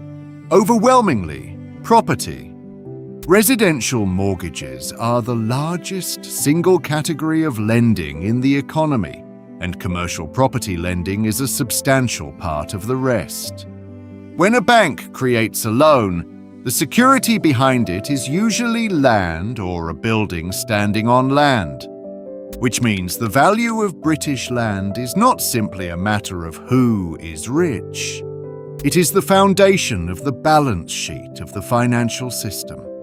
When land values fall sharply, the collateral behind a very large stock of lending falls with them, and banks discover that their assets are worth less than they thought. That is what happened in the early 1990s, when commercial property values collapsed and took a number of institutions with them. It is a substantial part of what happened in 2008 in Britain and elsewhere. It is why the Bank of England watches house prices with an attention that looks disproportionate if you think of housing as a social issue rather than a financial one. So the concentration of land ownership and the fragility of the banking system are connected, though not in the way people usually assume. It is not that landowners cause crashes. It is that a country where the dominant asset is land, where land supply is tightly restricted by planning, and where the banking system lends principally against land, has built a financial structure that is unusually sensitive to the price of one thing. And that price is set, in the end, by decisions about what can be built and where, which returns us to who owns the land those decisions are made about. If you wanted to change any of this, there are 3 levers, and it is worth being honest about each. The first is completing the register. This is the least controversial and the most achievable, simply requiring registration of all land within a defined period, rather than waiting for a sale to trigger it. It changes no ownership at all. It only makes ownership visible, and the arguments against it have never been strong. It has repeatedly been proposed and repeatedly not done. The second is taxing land rather than transactions. A land value tax, a charge on the unimproved value of land, regardless of what is built on it, is one of the very few taxes economists across the political spectrum tend to agree on, because land cannot be moved or hidden, and taxing it does not discourage anyone from producing anything. It has been proposed in Britain roughly once a generation since Lloyd George, and has never been implemented, for reasons that are entirely political and not at all technical. The third is capturing planning uplift for the public rather than the landowner, the value created when permission is granted. Various mechanisms have existed and mostly been watered down. The 1947 Act nationalized development rights and attempted to capture the uplift. The capture provisions were repealed within a few years, while the development control survived, which is why Britain has the planning restriction without the value capture that was supposed to accompany it. That last point is worth repeating because it is the crux. Britain kept the half of the 1947 settlement that restricts supply and abandoned the half that would have shared the resulting gains. What was designed as a balanced system has run for 75 years with one side of it removed. So, what should be taken from all this? Not that the concentration is a conspiracy, it is not. It is the accumulated residue of a series of events, each with its own logic, a conquest, a dissolution, 3 centuries of enclosure acts, a body of inheritance law written by landowners, and a registration system designed around transactions. At no point did anyone sit down and design the current distribution. It is what you get when you apply those rules for 900 years and do not periodically reset. But the second conclusion is less comfortable. The reason the pattern persisted is not that nothing challenged it. Plenty did. The 1872 return, estate duty, the post-war sell-offs, a century of political argument. The reason it persisted is that land is uniquely durable as an asset.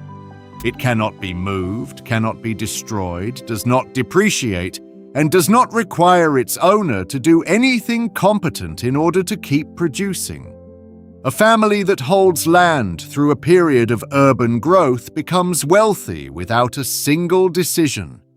Every other great fortune in this channel's stories had to be actively made and could be actively lost. Railway promoters, bank founders, traders, colonial ventures, all of them built something, and most of them eventually destroyed it. Land does not work that way. It is the only asset where doing nothing for 400 years is a viable strategy, and where the principal risk to the holding is not incompetence, but the law changing. Which is, in the end, why the question at the start of this is so hard to answer. A country can survey what it decides to survey.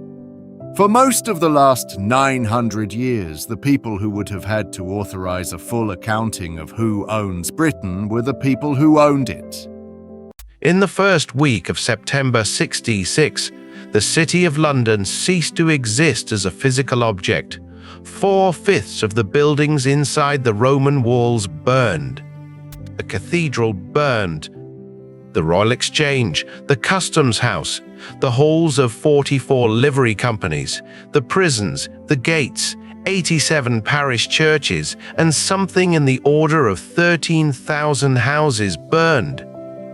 And when it was over, and the ash had cooled enough to walk on, London confronted a question that no institution in England had any means of answering. Who pays? Not who is to blame. That question was answered quickly and badly, with a false confession and an execution. The other question: 13,000 houses had been standing on Saturday and were gone on Thursday. Somebody had owned each of them. Somebody had held a lease on most of them. Somebody had stock in the cellars and debts secured on the freeholds, and a business that had been in the same building for 3 generations.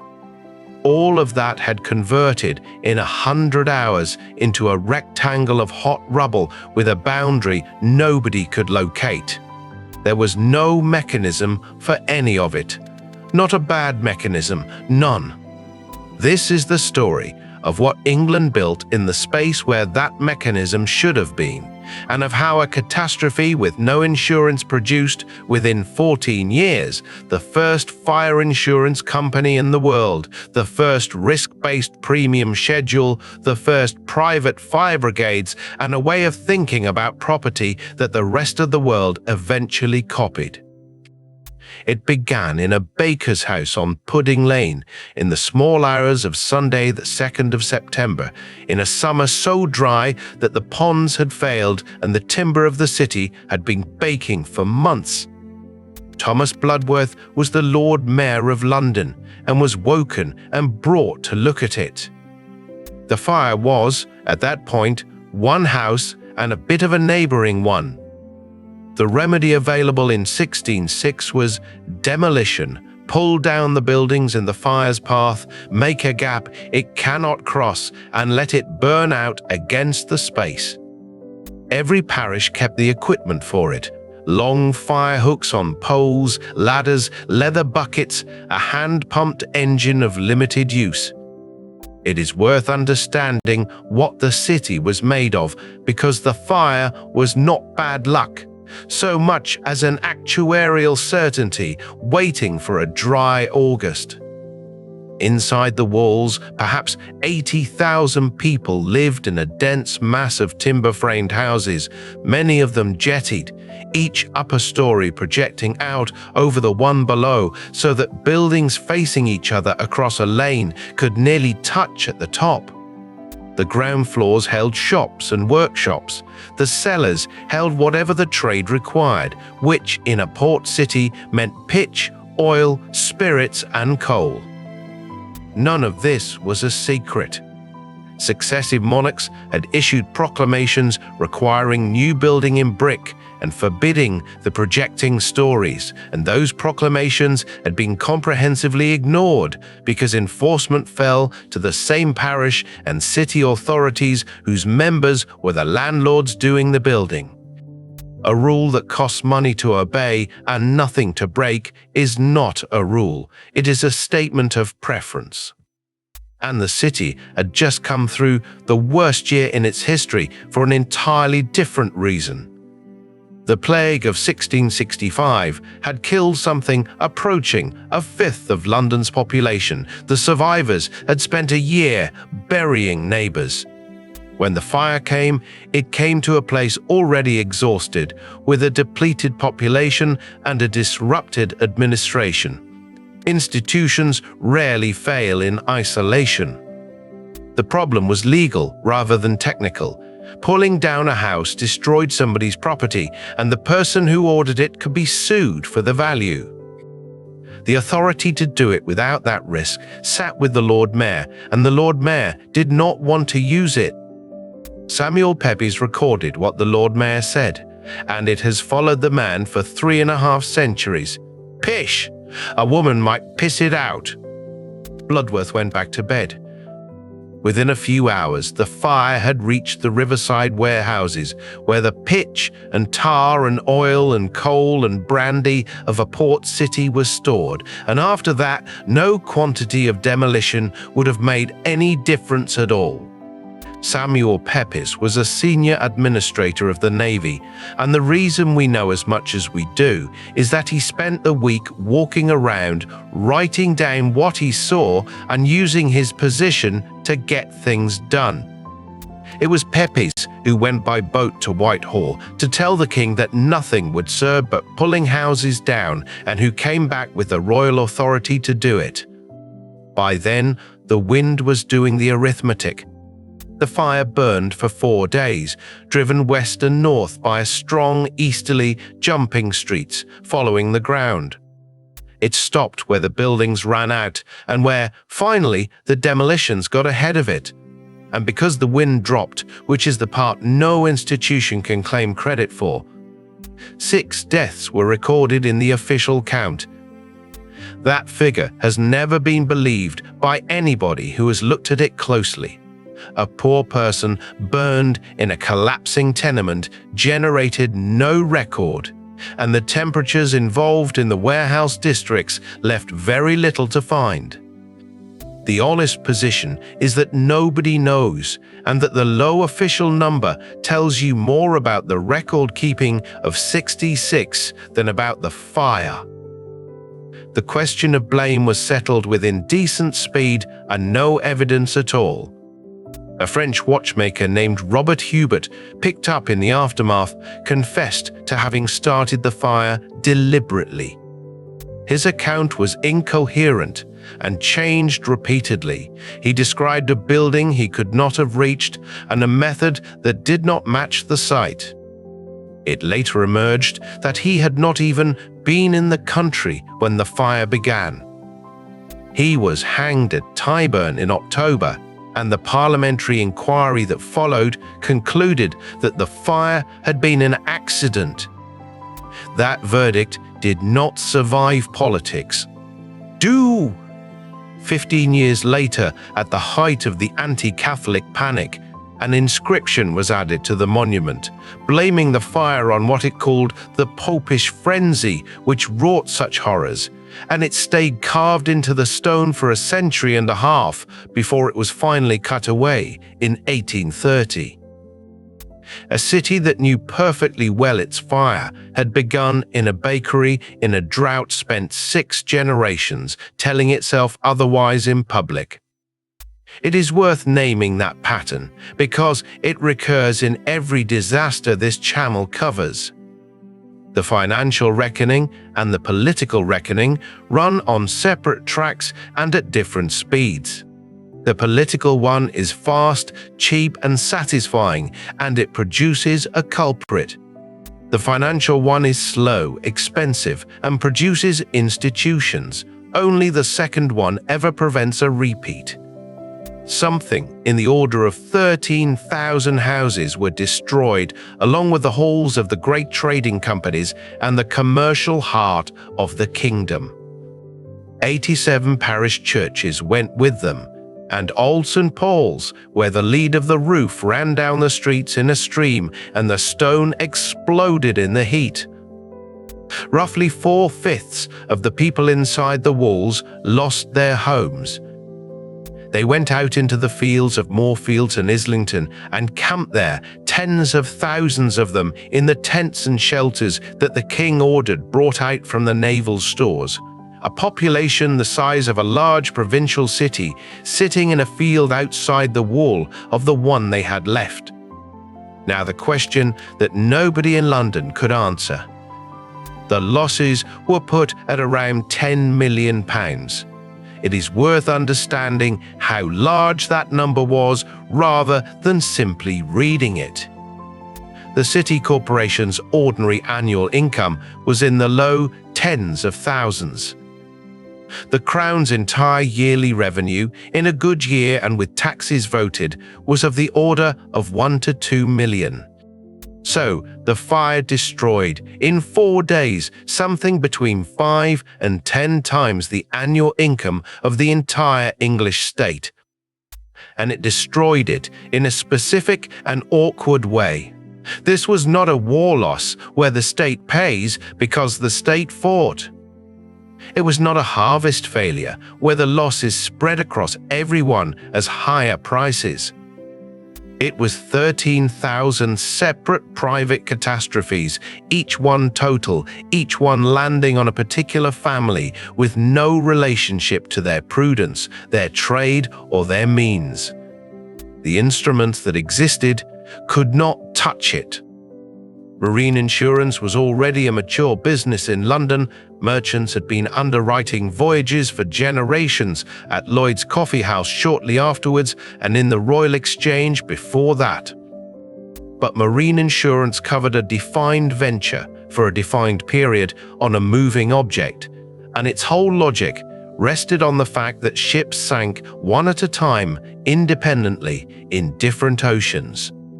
That independence is the hinge of the entire subject, and it is why fire had never been insured. Ships in different seas do not sink together. Houses in a timber city do not burn separately. The event that destroys one is precisely the event that destroys its neighbours, and an underwriter who had written policies across a London parish in 1665 would have been ruined in a single night in 1666. There is a second reason nobody had insured a house before, and it is intellectual rather than structural. The mathematics did not exist. The idea that a large number of independent, uncertain events produces a stable and predictable average was, in 1666, brand new and barely written down. John Grount had published his observations on the London bills of mortality only 4 years earlier, the first serious attempt anywhere to draw statistical regularities out of records of births and deaths. And Edmund Halley's mortality table, the foundation of life assurance pricing, was nearly 30 years in the future. So the first fire insurers were operating without the tool that makes insurance a science. They had no loss frequencies, no exposure data, and no way to calculate a fair premium. What they had instead was a builder's judgment about which houses burn, which is not nothing, and a willingness to find out by trading. The mathematics arrived afterwards and explained why the business had worked. Correlated risk is uninsurable by the ordinary method. That is the technical problem the 17th century had to solve, and it did not solve it with mathematics. It solved it with bricks. Parliament answered with the Rebuilding Act, passed early in 1667, and it is one of the most consequential pieces of English legislation that almost nobody has heard of. No house to be built other than of brick or stone. Overhanging upper stories, the jetties that had brought the buildings on opposite sides of a lane to within touching distance at roof level, were abolished. Streets were widened and graded into classes with a number of stories fixed by which class of street a house stood on. That last provision is the modern part. The Act did not describe individual buildings. It defined 4 standard house types and assigned them to street categories, specifying wall thicknesses and timber scantlings for each. It is, in effect, a building code, and it was enforced by surveyors appointed to inspect and certify. A city that had burned because of what it was made of was legislated into being made of something else. The 4 standard house types are the ancestor of something you can still see from any train into London. A code that specifies stories by street class, wall thicknesses by house type, and uniform frontages produces repetition. And repetition, built speculatively and runs by developers pricing off a known specification, produces the terrace. The Georgian street is not primarily an aesthetic movement. It is what happens when a building code, a fire risk, and a speculative builder are pointed at the same plot of land for 150 years. The court that sat in Clifford's Inn is the forgotten institution of the whole affair, and in purely economic terms, it may be the most important thing anybody did. The problem it was built to solve was this. A typical city property had a freeholder, a leaseholder, and often a subtenant, with a lease running for years or decades and rent payable throughout. The building was gone. The lease was not. A lease is a contract on land, and the land was still there under the rubble. So the tenant owed rent on a heap of ash and had no building to trade from and could not afford to rebuild something he did not own outright. The landlord had no incentive to rebuild either, because the tenant held the term. Multiply that by 13,000, and the city cannot be rebuilt at all. Every site is frozen by a dispute in which both parties are behaving perfectly rationally.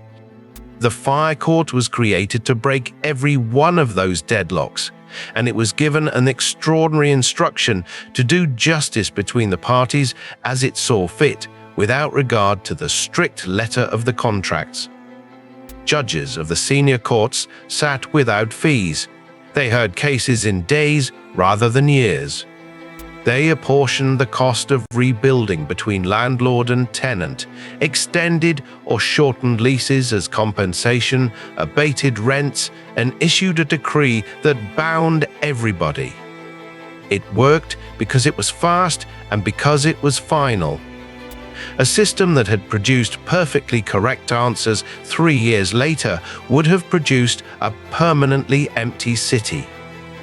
The fire court is the clearest early demonstration of a principle that recurs through this channel's subject matter. In a crisis, the speed of the resolution mechanism matters more than its elegance. Christopher Wren submitted a plan within days, a rational city of piazzas and radiating avenues, and the other surveyors submitted theirs, and every one of them was quietly abandoned. Not because of taste, because of title. Redrawing the streets meant taking land from thousands of freeholders who had just lost everything, and there was neither the money to compensate them nor the appetite to try. London was rebuilt on its medieval plot boundaries, in brick to a modern code. The lanes are still where they were. The money came from a tax that is a small masterpiece of fiscal design. A tax of 1 shilling on every ton of coal coming into the port of London, later raised, hypothecated to the rebuilding of the churches, St. Paul's, and the public works. Look at what that does. Coal arrived by sea in enormous, easily counted quantities at a small number of wharves from a single trade with established customs machinery.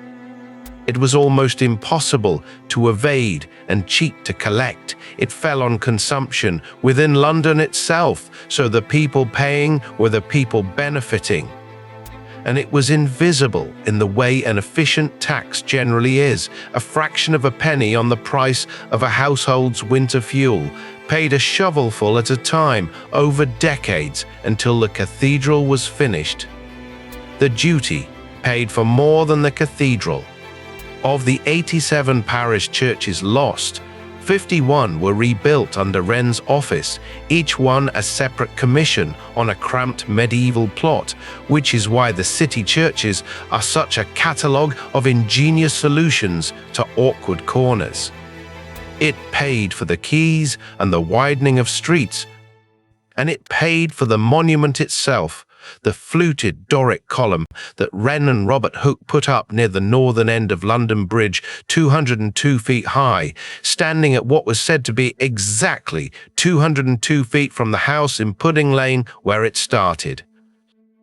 That is a very 17th century way of commemorating something, not a statue of a person, but a measured distance rendered as a vertical object, with a staircase inside so that anybody who has climbed it has physically traversed the fire's own starting radius. It was also, in its original conception, an astronomical instrument. Hooke intended the shaft as a zenith telescope, which is a fair summary of what that generation was like.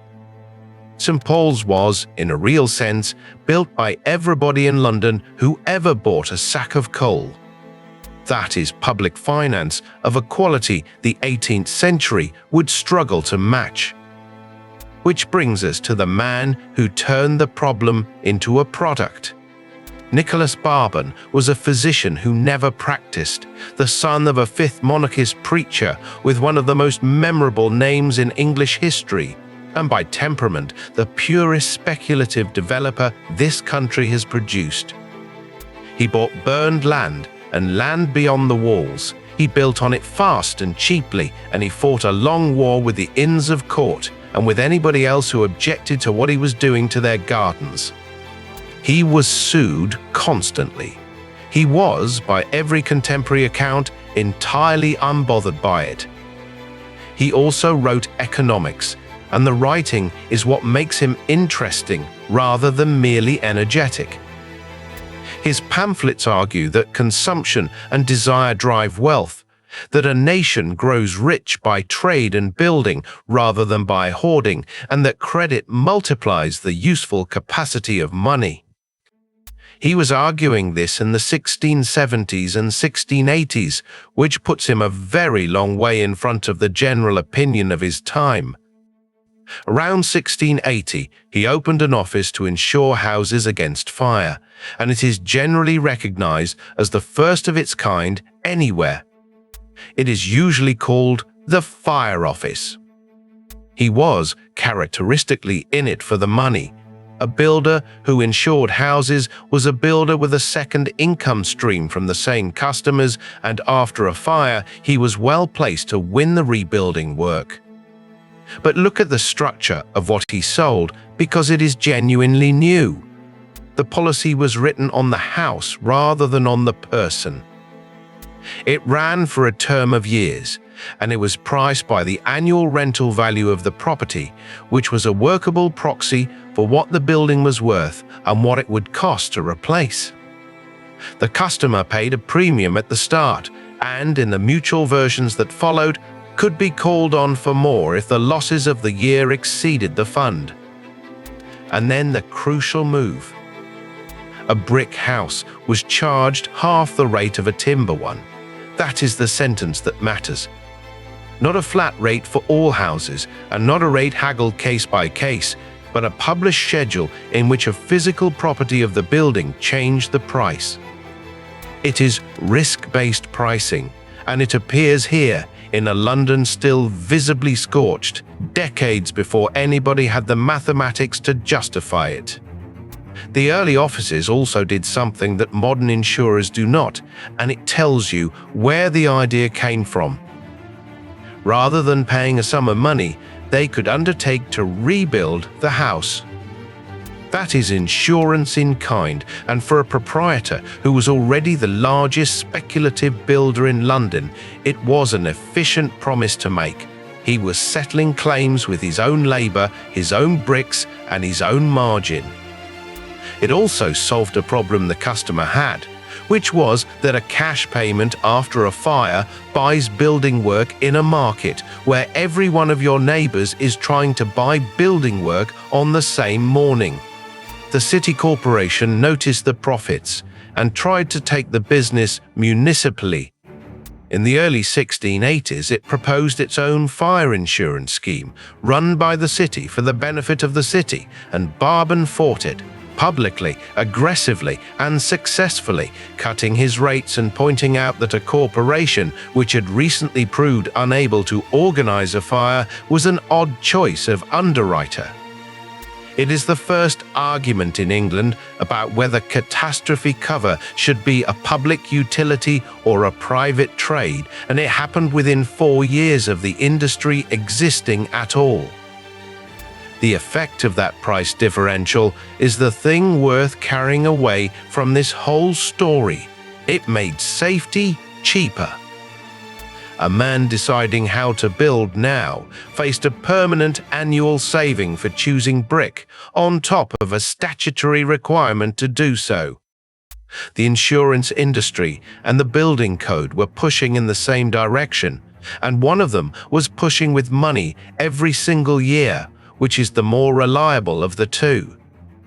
That is also, incidentally, the answer to the correlated risk problem.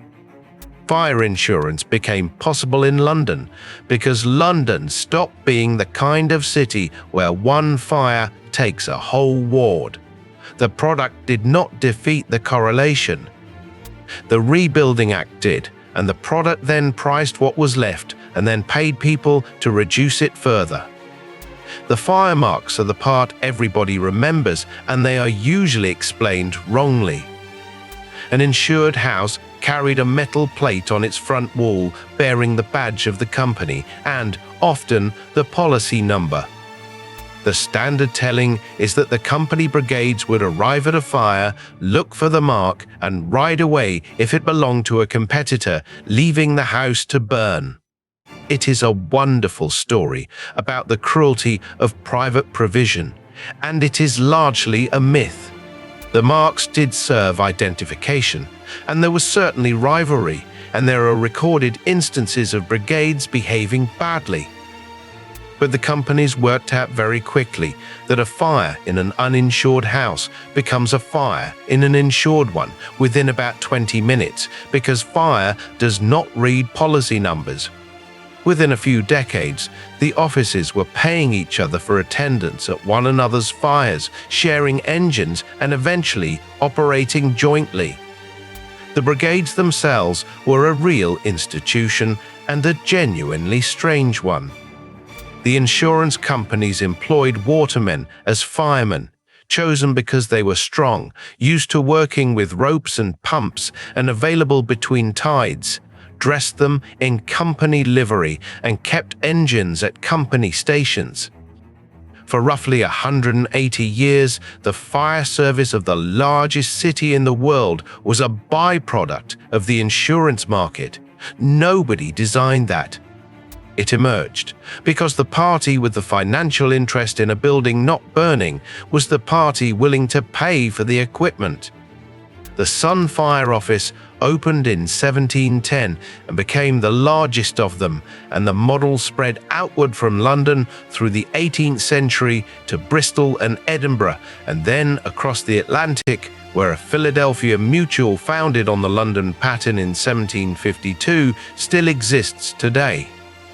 The hand-in-hand, founded in the 1690s, showed the other structure, a mutual society owned by its policyholders who shared the losses among themselves rather than paying a proprietor for the privilege of being covered. Those two forms, the proprietary company and the mutual, were both operating in London within 30 years of the fire, and the insurance industry has argued about which of them is better ever since. Barban himself did not end well, and the manner of it is entirely in character. He had built enormously, borrowed enormously, and litigated continuously, and when he died in 1698, he left instructions in his will that none of his debts should be paid. It is one of the more remarkable sentences in English probate. The man who invented the business of guaranteeing other people against loss spent his own life shifting loss onto everybody who dealt with him and arranged to keep doing it after his death. That is not a moral footnote so much as a structural observation. The early insurance offices were unregulated, uncapitalized in any modern sense, and dependent entirely on the solvency and honesty of their proprietors. There was no reserve requirement, no supervision, and no guarantee fund. A policy was worth exactly as much as the man who had signed it, which is why the mutual form, where the policyholders were the company and could be called on for more, spread as quickly as it did. Within a century, the insured value of London had become a number that somebody could look up. That is a quieter revolution than it sounds. A city's building stock had been converted from an unmeasured accumulation of stone and timber into a schedule of valuations held in ledgers, updated annually, backed by contracts enforceable at law. And once a building has a written, contractual value that survives its destruction, it becomes better collateral. A lender advancing money against a house in 1650 was lending against something that could vanish overnight with no residue. The same lender in 1750 was lending against a house plus a policy. That is a reduction in the cost of borrowing across the entire property stock of the country, achieved without anybody legislating it. It took another century and a half and a second disaster before the state took the fire service back. The insurance brigades had been consolidated in 1833 into a single London fire engine establishment, funded by the companies and run as one force. It was, for its time, extremely good. But it was still a private body, paid for by insurers, protecting a city whose growth had long outrun the parish boundaries it had been built around, and its funding depended on the willingness of proprietors to spend money on public safety. James Braidwood had built the first professional brigade in Edinburgh before coming south to run the London establishment, and he is the founder of British firefighting as a trained discipline rather than a trade. He wrote the manuals. He insisted on drill, on entering buildings rather than pouring water at them from the street, and on understanding how a building was constructed before you fought a fire inside it. He was killed in June 1861 at Tooley Street on the South Bank in a warehouse fire in exactly the kind of riverside district that had beaten the city in 1666, tar, oil, tallow, and cotton stacked in bulk beside the water. A wall came down on him. The fire burned for 2 weeks. The commercial consequence was immediate and is the reason the change actually happened. Tooley Street cost the insurers an enormous sum, and their response was to raise warehouse rates sharply and to say publicly what they had been thinking privately for years, that the risk in the riverside districts had grown beyond what a private body funded by premiums could reasonably carry, and that protecting a metropolis was not a service their shareholders should be paying for. That is the moment the argument Barban won in the 1680s finally reversed. Fire protection had been private for as long as the private party made money from it. The instant the arithmetic turned, the industry itself became the loudest advocate for a publicly funded brigade, which is worth remembering whenever anybody describes the boundary between public and private provision as a matter of principle. It has usually been a matter of who is currently bearing the tale. The insurance brigades were finally handed over in 1865 when Parliament created a publicly funded Metropolitan Fire Brigade. The companies had made the argument themselves. They were insurers, not a public service, and the protection of a city was not a thing that should depend on the commercial calculations of proprietors. It had taken 185 years and the death of the most respected fireman in the country to settle a question the Great Fire had raised in its first hours. Step back from the sequence, and the shape of it is unusually clear. A catastrophe arrives that no existing instrument can absorb. The immediate response is legal and administrative rather than financial. A court to unfreeze the contracts, a statute to change what buildings are made of, a tax to pay for the public parts. Only after those are in place does a private market become possible at all, because only then is the risk uncorrelated enough to price.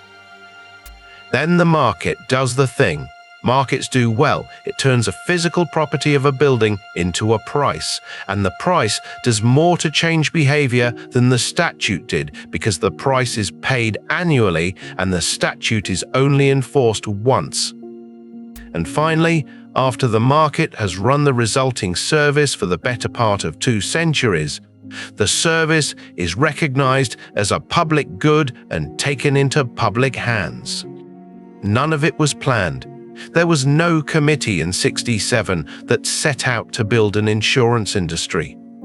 There was a burned city, 13,000 ruined households, and a set of separate people solving the particular problems in front of them. There is one more thread worth following, because it explains why this particular English innovation traveled so well. Fire insurance is unusually portable. It requires no colonial administration, no treaty, and no capital stock beyond a subscription list. It requires only a legal system that will enforce a contract and a city dense enough to make the risk worth transferring. So it moved along exactly the routes British commerce moved along. First to the provincial English towns, then to Scotland and Ireland, then to the American colonies, and then wherever a port had a merchant community and a courthouse. What traveled with it was not just a product, but a survey. To price a policy, you must inspect the building, classify its construction, note what is stored in it and what stands next door. The office is therefore built up, over decades, the most detailed private description of the physical fabric of British cities that anybody possessed, street by street, trade by trade, trade by trade. Those registers are now among the best sources historians have for what these places actually contained, which is a nice illustration of a general rule. The records generated by people trying to price something are almost always better than the records generated by people trying to describe it. It is worth being clear about what fire insurance did not do, because the temptation with a story like this is to make the instrument the hero. It did not stop London burning. There were serious fires throughout the following centuries, and the docks and warehouses remained the weak point for as long as they existed. It did not compensate the poor, who did not hold policies and whose losses in '66 and afterwards were absorbed by nobody. And it did not make anybody safe in the way a modern person expects. A policy pays for a building and the payment arrives after the loss, which is a very different thing from prevention. What it did was narrower and more durable. It made a specific class of catastrophic loss survivable for the people who could afford the premium. It made property lendable, and it created an institution with a standing financial interest in fires not happening, which is why the fire engine and the trained firemen and the building survey all arrived under an insurer's badge rather than a magistrate's. And it created a problem that has never gone away, which is the one this channel keeps arriving at from different directions. Insurance works by pooling risks that are independent of one another.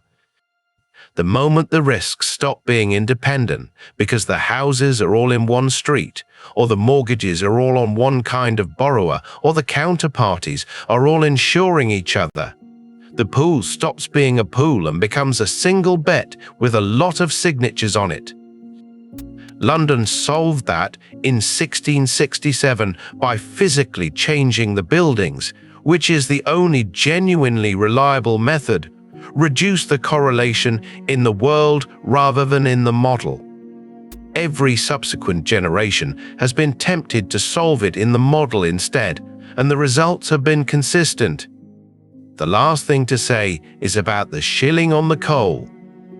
Every element of the response to 1666 has a lesson attached, but the coal duty is the one that would be hardest to repeat now. A tax narrowly targeted, cheap to collect, falling on the beneficiaries, hypothecated to a visible object and left running for as long as the object took to build. They finished St. Paul's in 1711, 45 years after the fire that made it necessary, and the dome went up over a city of brick that was insured, priced, and protected by men in livery who had been watermen the year before. None of that had existed when Thomas Bloodworth stood in Pudding Lane in the dark and decided the fire was not worth getting out of bed for. On the 27th of October, 1986, the City of London stopped being one thing and started being another, and it happened in a single day by design. Not through a crisis, not through a collapse. There was no run, no failure, no scandal that forced anyone's hand on that particular morning. What happened was that a set of rules which had governed the London Stock Exchange for the better part of 2 centuries were abolished simultaneously at a date fixed in advance, with everybody watching. The press called it Big Bang, and the name stuck because it was accurate about the suddenness, if not about the physics. Within a few years of that morning, the trading floor where British shares had been bought and sold face to face was empty. The firms that had done the buying and selling, partnerships, many of them a century old, with names that had been on the same doors for generations, had almost all been sold, and the great majority of them to foreign banks. The city became, over the following 2 decades, one of the 2 most important financial centers on Earth, handling a share of global currency trading and international lending that is wholly out of proportion to the size of the British economy. And almost none of the institutions doing that work were British anymore. Those two facts are the same fact. That is what this episode is about. To understand what was demolished, you have to understand what the London Stock Exchange actually was, because it did not work anything like a modern market, and the differences are the whole story. The central feature was a rule called single capacity, and it divided the market into two kinds of firm, which were not permitted to be the same firm. On one side were the brokers. A broker acted as an agent. If you wanted to buy shares, you instructed your broker, and your broker went into the market and bought them on your behalf. He never owned them himself. He took a commission for the service, and his duty was to you. On the other side were the jobbers. A jobber never dealt with the public at all. He stood at a pitch on the floor of the exchange, made prices in a particular set of shares, and bought and sold with brokers as principal, meaning he took the stock onto his own book and carried the risk of holding it. He made his money on the spread between the price at which he would buy and the price at which he would sell. So a transaction went client to broker, broker to jobber, and back. Two separate firms, two separate functions, and a hard legal wall between them. The reason for the wall was conflict of interest, and it is worth stating plainly because the logic is genuinely sound. If one firm both advises you and holds an inventory it wants to shift, those two roles pull in opposite directions. The firm has stock it needs to sell. You have asked for advice about what to buy. A single firm doing both has an interest in recommending what it happens to be holding. Single capacity made that structurally impossible. Your broker could not sell you his own stock because he was not allowed to have any. The second feature was fixed minimum commissions. Every broker charged the same rates set by the exchange, and undercutting was prohibited. A large institutional client paid the same percentage as a retired school teacher buying 100 shares. There was no price competition on dealing at all. The exchange's defense of this was that competition on price would drive down margins, drive out the smaller firms, and reduce the quality of service and research. There is something in that argument. There is also, unmistakably, the fact that a rule preventing members from competing on price is the definition of a cartel, and the members who wrote it benefited from it. And the third feature was ownership. Member firms had to be partnerships owned by their partners, and outside corporate ownership was restricted. Foreign firms could not own a member of the London Stock Exchange. Put those together, and you have the city as it existed into the 1980s. A closed community of partnerships, mostly British, mostly staffed by people who had come in through personal connection, competing on service but not on price, with the roles of advisor and dealer legally separated. It had a culture to match, and the culture is not incidental. The phrase people used was, "My word is my bond." The exchange's motto, "Dictum meum pactum." Bargains were struck verbally on the floor and honored. A partnership had unlimited liability, which meant the partner's personal wealth stood behind the firm's obligations, which is a powerful incentive to be careful with the firm's obligations. It was also, by any modern standard, closed. Recruitment ran through schools, families, and clubs. The number of people from outside a narrow social range who could realistically get in was small. So, a system with genuine protections built into its structure and genuine restrictions on competition and entry, held together by a professional culture that worked partly because everybody knew everybody. And here is the thing that most accounts of Big Bang leave out, which changes how you read everything that followed.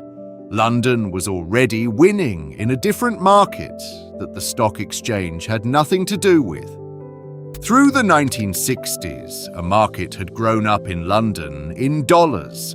Dollars held outside the United States, lent and borrowed between banks in London, entirely outside American regulation. They were called euro dollars, and the name has nothing to do with the later currency. They existed because of American rules. A regulation known as Regulation Q capped the interest American banks could pay on deposits.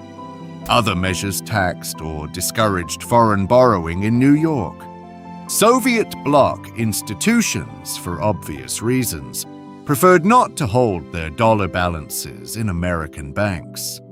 And so a pool of dollars accumulated in London, where the Bank of England took the view that transactions between foreigners in a foreign currency were not really its business. That single regulatory judgment is one of the most consequential decisions in modern British economic history, and it was barely a decision at all. It was a decision not to interfere. Out of it grew the Eurobond market, international bonds issued in London in dollars by borrowers from anywhere, bought by investors from anywhere, in bearer form, largely untaxed and unregulated.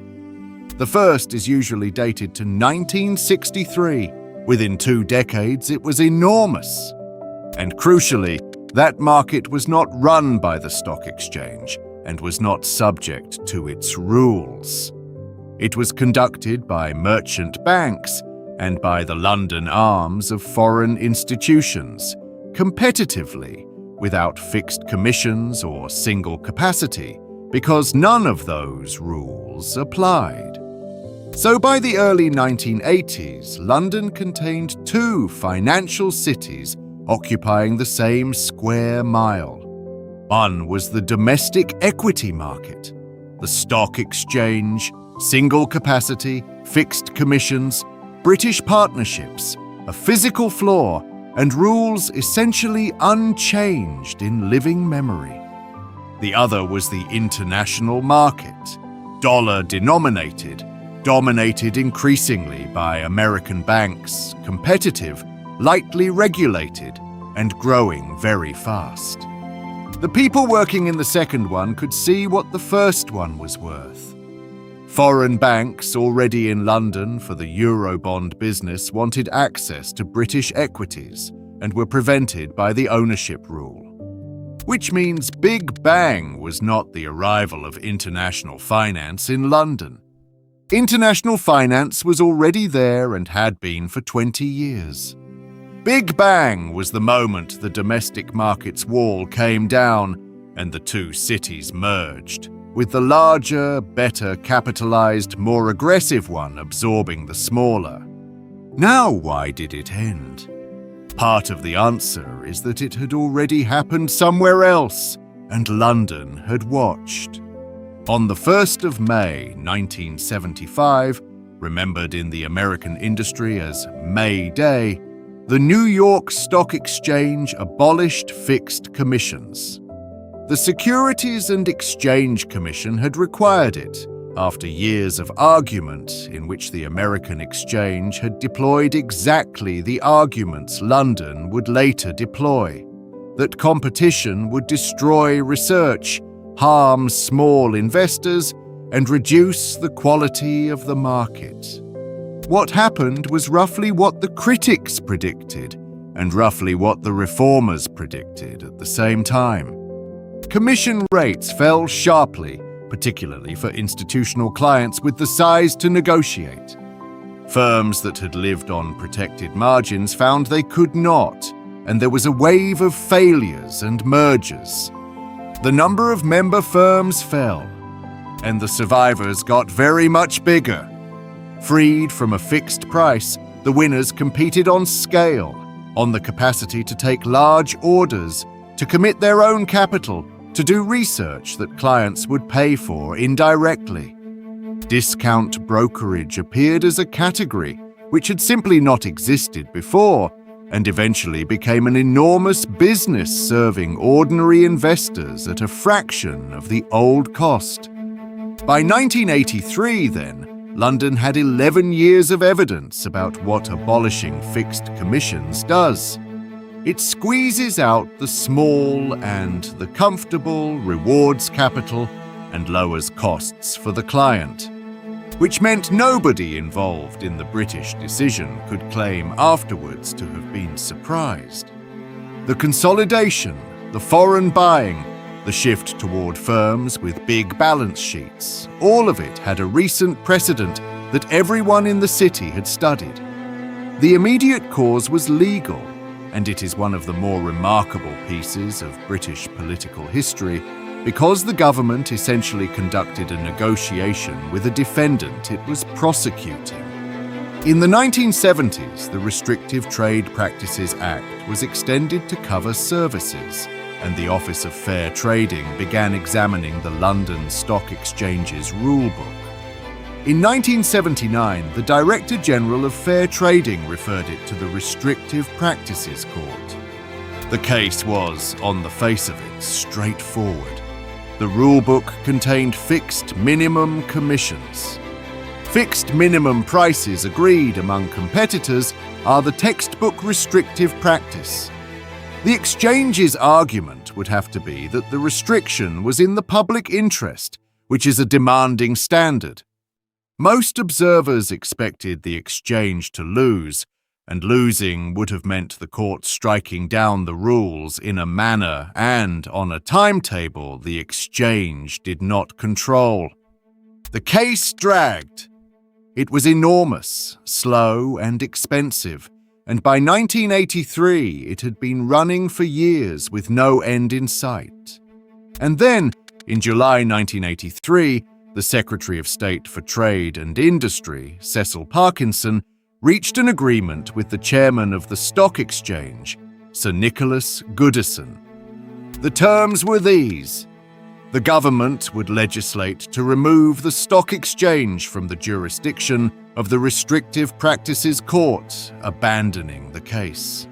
In exchange, the exchange would itself abolish fixed commissions by a date certain and reform its rules. That is an unusual arrangement. A government dropped a competition prosecution in return for the defendant agreeing to do voluntarily what the court would probably have made it do involuntarily. Both sides had reasons. The exchange preferred to design its own reform rather than have one imposed. The government wanted the outcome without years more litigation, and it wanted the city strengthened rather than damaged. Once fixed commissions were going, the rest followed by necessity rather than choice, and this is the part that is usually missed. Abolishing fixed commissions on its own would have destroyed the brokers. Their entire income was commission at a protected rate. Open that to competition and margins collapse, as they had in New York, where fixed commissions ended in 1975 and rates fell sharply.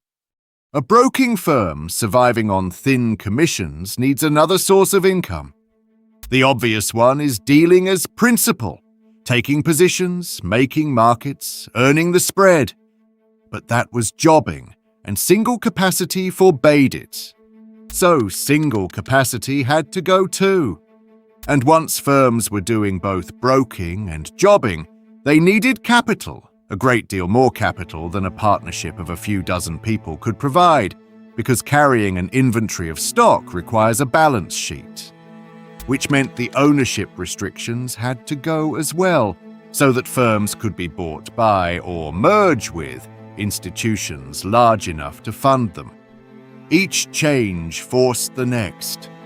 It is genuinely difficult to see how the exchange could have abolished fixed commissions alone and left the rest standing. What was agreed then was not one reform, but four, and they took effect together on the 27th of October 1986. Fixed minimum commissions were abolished. Single capacity was abolished, and firms could act as both agent and principal, dual capacity.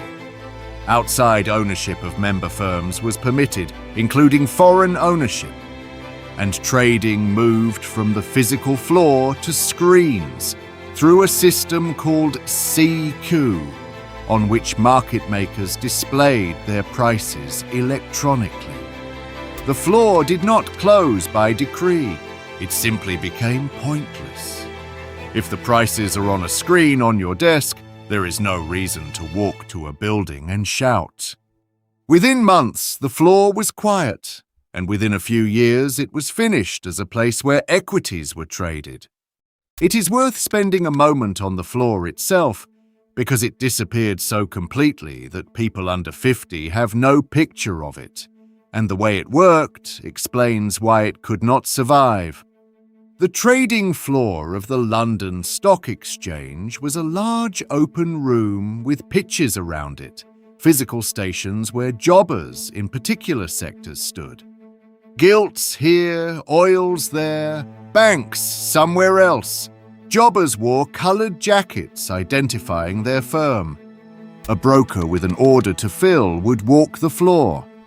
He would go to a jobber who made prices in that stock and ask for a quote, and crucially, he would ask without saying whether he wanted to buy or sell.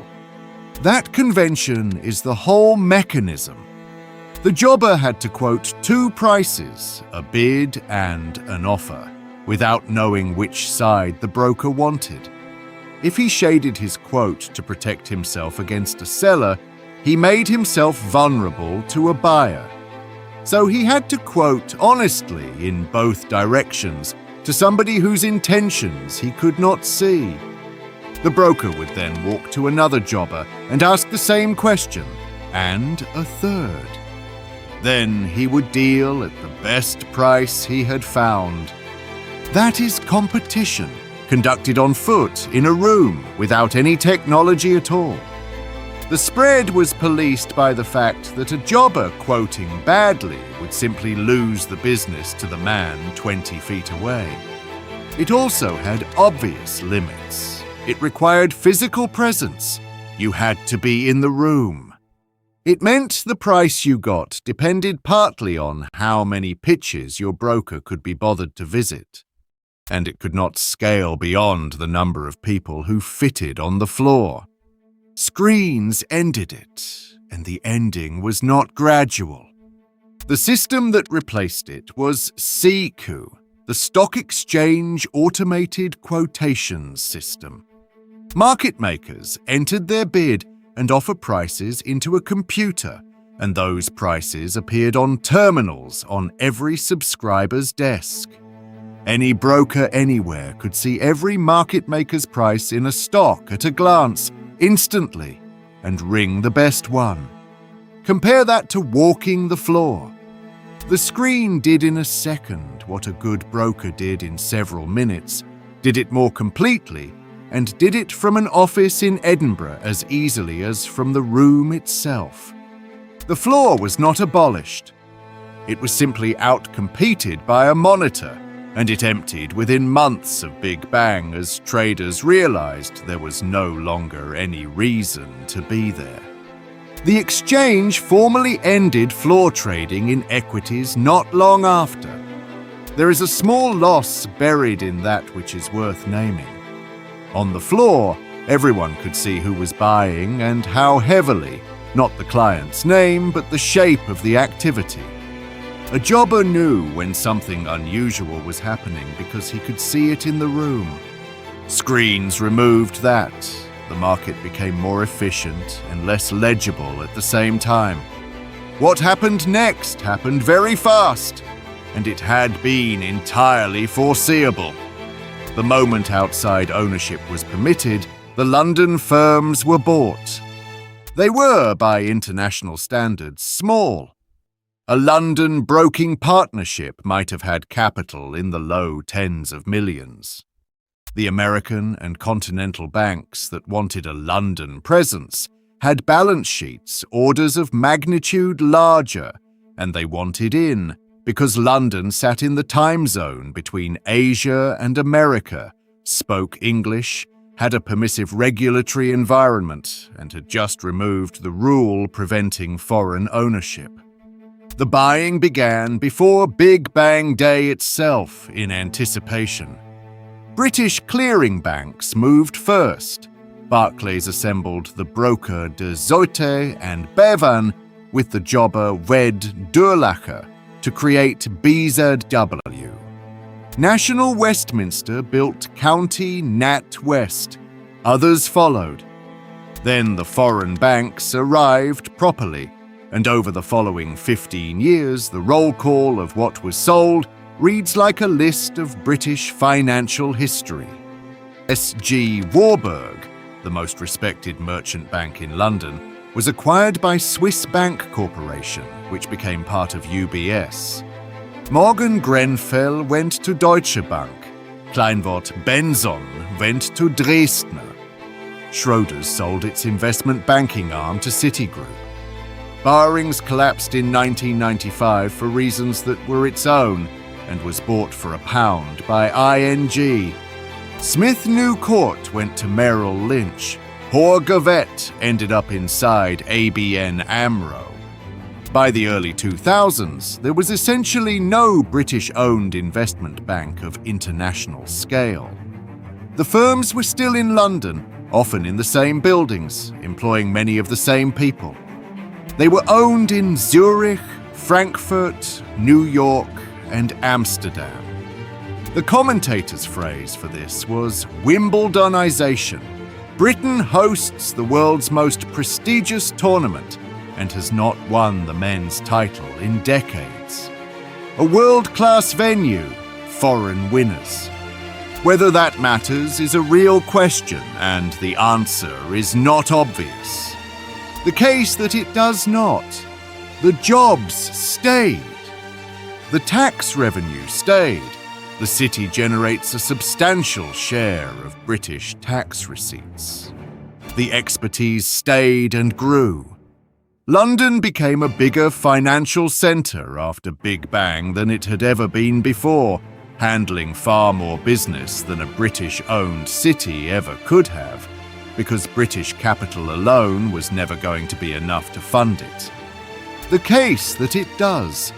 Ownership determines where decisions are taken and where profits ultimately go. A London operation owned in Frankfurt can be reduced in Frankfurt, and several have been. The country hosting the activity captures wages and taxes. It does not capture the returns to capital, and it does not control the strategy. Both are true, and which weighs more depends on what you think a financial centre is for.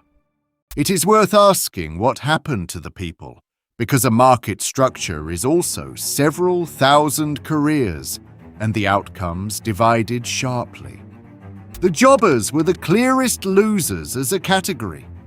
Jobbing was a specific and unusual skill, standing at a pitch, quoting two-way prices in size to people whose intentions you could not read, managing a book by instinct and memory in a market where your edge came from knowing your stocks and your counterparties better than they knew you.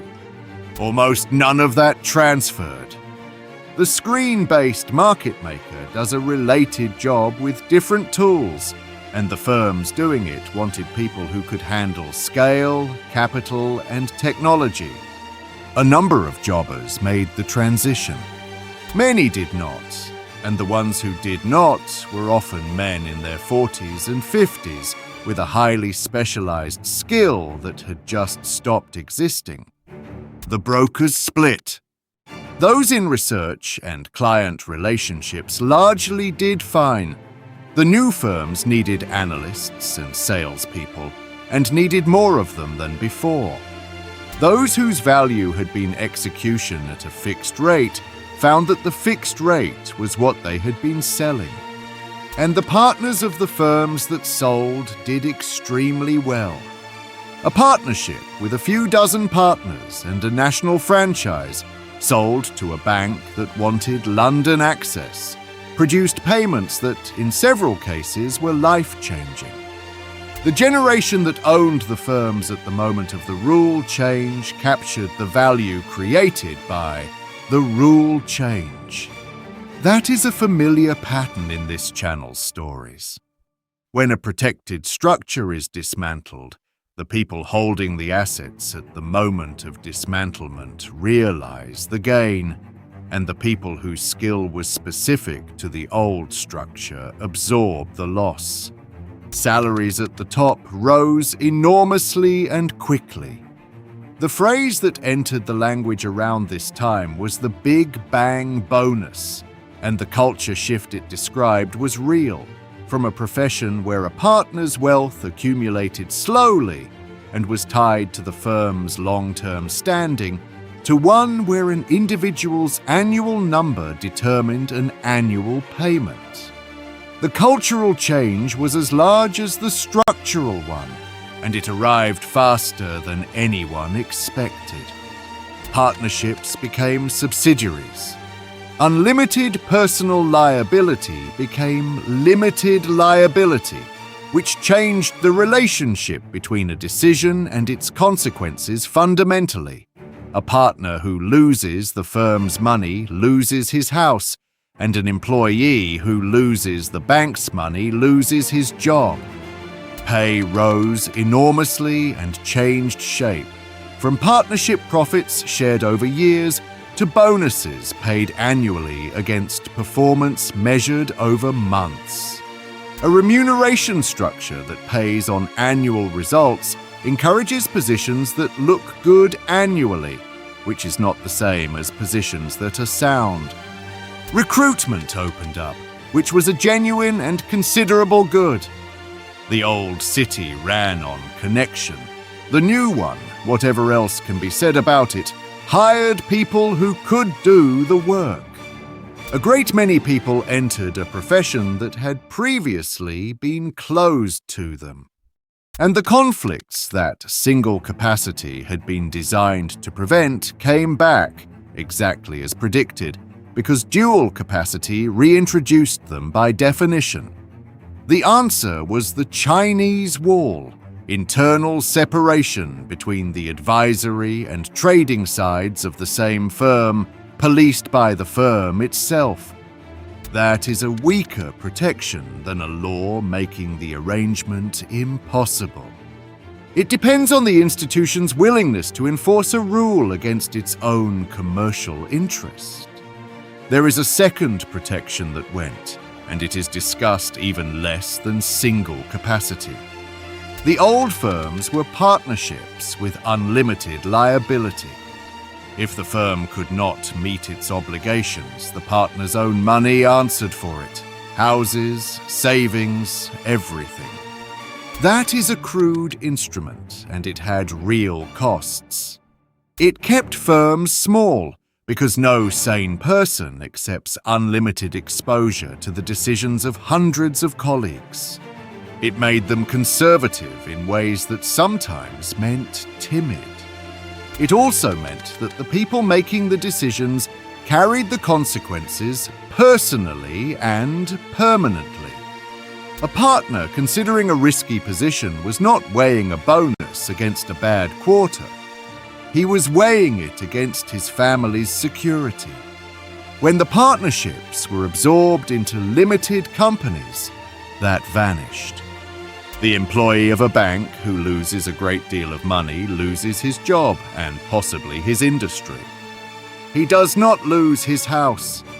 Every argument since about bankers' incentives, deferred bonuses, clawbacks, senior manager regimes, is an attempt to synthesize, through regulation, an approximation of the discipline that unlimited liability provided automatically.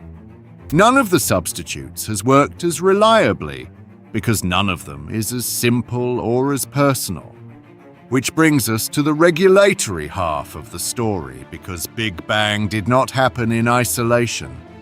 The Financial Services Act 1986 passed in the same year, and it established a new framework, a Securities and Investments Board with self-regulatory organizations underneath it covering different parts of the industry. The principle was practitioner-based regulation, the industry, supervised by bodies drawn substantially from the industry under statutory backing.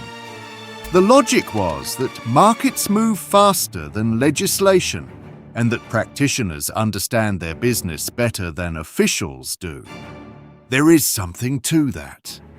What it meant in practice was a system of considerable complexity and uncertain teeth, arriving at precisely the moment when the structural protections built into the old market were being removed. The rules that had prevented conflicts were abolished. The body meant to police the conflicts was new, fragmented, and staffed largely by the regulated. It did not take long for that to be tested. The Guinness share trading scandal broke in the same period. During Guinness's 1986 takeover battle for distillers, a group of people had bought Guinness shares to support its price, the value of the bid being partly in shares, with those buyers indemnified against losses and in some cases paid substantial fees. The effect was to manipulate the price of a company's shares during its own takeover. Prosecutions followed and there were convictions, several later the subject of prolonged appeals. Insider dealing cases ran through the same years on both sides of the Atlantic. The Guinness affair is worth setting out properly because it is the clearest illustration of what the new environment permitted. Guinness was bidding for Distillers, the Scotch whisky group, against a rival offer. The bid was structured substantially in Guinness shares rather than cash, which meant the value of the offer to a distiller's shareholder depended directly on where the Guinness share price stood. Push the Guinness price up, and the bid is worth more, and you win. So a group of people bought Guinness shares in size during the offer period. The buying was not their own risk. Arrangements were made to indemnify them against loss, and in several cases, substantial fees or invoiced payments followed. Money moved through routes that took some unpicking afterwards. The effect was that a company's share price was supported by buyers who had been guaranteed against loss by the company itself during a takeover whose outcome that price determined. Guinness won, Distillers was acquired, and then the arrangements came apart, partly through a separate American investigation into insider dealing that produced information about London. The Department of Trade and Industry investigated. Prosecutions followed, and there were convictions in 1990, including of Ernest Saunders, the Guinness chief executive. The legal aftermath ran for years. Appeals, a European Court of Human Rights ruling about the use of compelled DTI evidence in a criminal trial, and continuing argument about whether the convictions were safe. Two things about it belong in this story. The first is that the practice relied on the boundary between advising a client and dealing for yourself having become porous. Supporting a share price during a bid requires people willing to buy, arrangements to protect them, and firms positioned to make it happen without it looking coordinated. In a single capacity market with a hard wall between agency and principal, that is considerably harder to assemble. The second is that it was detected largely by accident and largely from abroad. The domestic supervisory machinery, which was in the middle of being rebuilt, did not find it. It would be too neat to say Big Bang caused those. The Guinness affair was underway as the reforms landed. But they belong to the same moment. A market whose internal restraints had just been dismantled, whose new supervision was untested, and into which a great deal of new money and a new set of incentives had arrived at once. It is worth noting what other countries did, because Britain's choice was not the only one available, and the comparisons are instructive. Germany kept its banking system substantially domestic. The large German banks remained German-owned. The exchange in Frankfurt remained a national institution, and foreign penetration was far more limited. Frankfurt never became London. It also never had to rescue a banking sector several times its national output. France liberalized, but with the state retaining a much closer relationship to its major banks, and a persistent expectation that national champions would remain national. Paris is a serious financial center, and a smaller one than London by a wide margin. Japan attempted its own Big Bang in the late 1990s, explicitly borrowing the name. It came after the bubble had burst, rather than before, and its results were far more muted, partly because a liberalization performed while the banking system is impaired is a very different exercise from one performed while it is healthy. The pattern across those is reasonably clear. The countries that opened least kept ownership and gave up scale. Britain opened most, gained the most scale, and gave up the ownership. There is no obviously correct answer in that list, but it does dispose of one claim often made about 1986, that there was no alternative, that globalization was coming and Britain simply adapted first. Other advanced economies faced the same pressures and made different trades. Britain chose, and the choice had a shape. So, what is the verdict, nearly 40 years on? The first thing to say is that the reform was necessary. That should not be controversial. Fixed commissions were a cartel that transferred money from investors to brokers for no service. The ownership rules protected incumbents. The closed recruitment wasted talent on a large scale. A market that has not changed its structure in 2 centuries is not thereby proven correct. And the results, on the measures the reformers cared about, were spectacular. London became a genuine global centre rather than a national one. Dealing costs for investors fell substantially, which matters enormously for anyone with a pension. Access to capital improved. The second thing is that the trade-off was real and was not much discussed at the time. The old system had protections built into its architecture. Single capacity did not rely on anybody behaving well. It made the conflict impossible. Unlimited liability did not rely on prudence. It enforced it. These were crude instruments with genuine costs. They restricted competition, kept the market small, and preserved a closed shop. They were replaced by protections that depend on supervision and on institutions policing themselves. That is a more flexible system and a less robust one, and the following 20 years tested it repeatedly. The third is the one that connects to everything else on this channel. Britain made a choice in 1983 and 1986 that it has never really revisited, to compete for international financial business by being more open and more lightly regulated than the alternatives.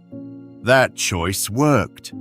It also made the British economy unusually dependent on a single industry, concentrated in a single city, owned largely from abroad, and exposed to a kind of shock that arrives without warning.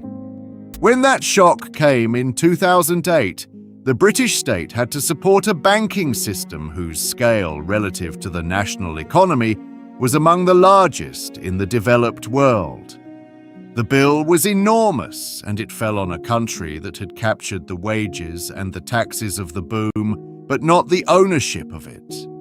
None of that was decided on the 27th of October, 1986. But the shape of the thing that failed was. There is a final observation, and it is about how the change was made rather than what it was. Big Bang was not forced by a catastrophe. Almost every other episode this channel covers is a story of something breaking and a response being improvised afterwards. A bank failing, a currency collapsing, a fraud unraveling. The reforms come after the damage, written quickly by people with no good options. This was the opposite. It was deliberate, negotiated over 3 years, announced in advance, and implemented on a date everybody knew. It is one of the very few examples of a British government restructuring a major market on purpose at a time of its own choosing, which makes the outcome more instructive rather than less. The consequences that followed were not the result of panic or improvisation. They were the result of a considered decision, taken with time to think, by people who understood the industry. They removed the restrictions and kept the ambition, and they got precisely what they designed, a vastly larger market owned by other people. Whether that was a good trade is a question about what you think a country is for. If the answer is employment, tax receipts, and expertise, Britain won handsomely and is still winning. If the answer includes owning the thing that generates your prosperity and being able to decide what happens to it, the ledger reads differently. The men in that room in 1983 were not asked the second question. They were asked how to save the city from a court case, and they answered it well. On the afternoon of the 16th of October 1834, 2 workmen in the basement of the House of Lords were burning firewood in a furnace. They had been given a job that morning and told to get on with it quietly, and by 6 o'clock that evening, the Palace of Westminster was on fire. By midnight, most of it was gone. The wood they were burning was not firewood. It was the financial records of the English state, going back roughly 700 years, and the fire that destroyed Parliament was started, quite literally, by the accounting system that had paid for it. This is the story of how a country ran its money on notchsticks for the better part of a millennium. Why that system was far cleverer than it sounds, why the words we still use for shares and shareholders come from a piece of hazel, and how the whole thing ended by burning down the building it had funded. Start with the object itself, because almost nobody has seen one and the descriptions rarely do it justice. A tally stick was a length of wood, usually hazel or willow, cut from a coppice tree, anywhere from a few inches to over 8 feet long, depending on the sum. Across one face, the clerk cut notches. The notches were not decorative, and they were not arbitrary. They were a strict, standardized system of value, and every exchequer clerk in England read them the same way. The widest notch, roughly the width of a man's palm, was £1,000. A notch the width of a thumb was £100. The width of a little finger was £20. A swollen notch about the size of a barleycorn was £1. A shilling was a narrow cut with no wood removed. A penny was a simple nick, and a halfpenny was a single punched hole. So, a stick recording a debt of £2,345, 6 shillings and 8 pence had a specific, unmistakable physical shape that could be read at a glance by anyone trained to read it and, crucially, could not be altered without the alteration being obvious. That is the first thing to understand. This was not primitive. It was a security system. Now the part that makes it genuinely elegant. Once the notches were cut, the clerk wrote the details on the sides of the stick in ink. The sum, the date, the name of the person paying or being paid.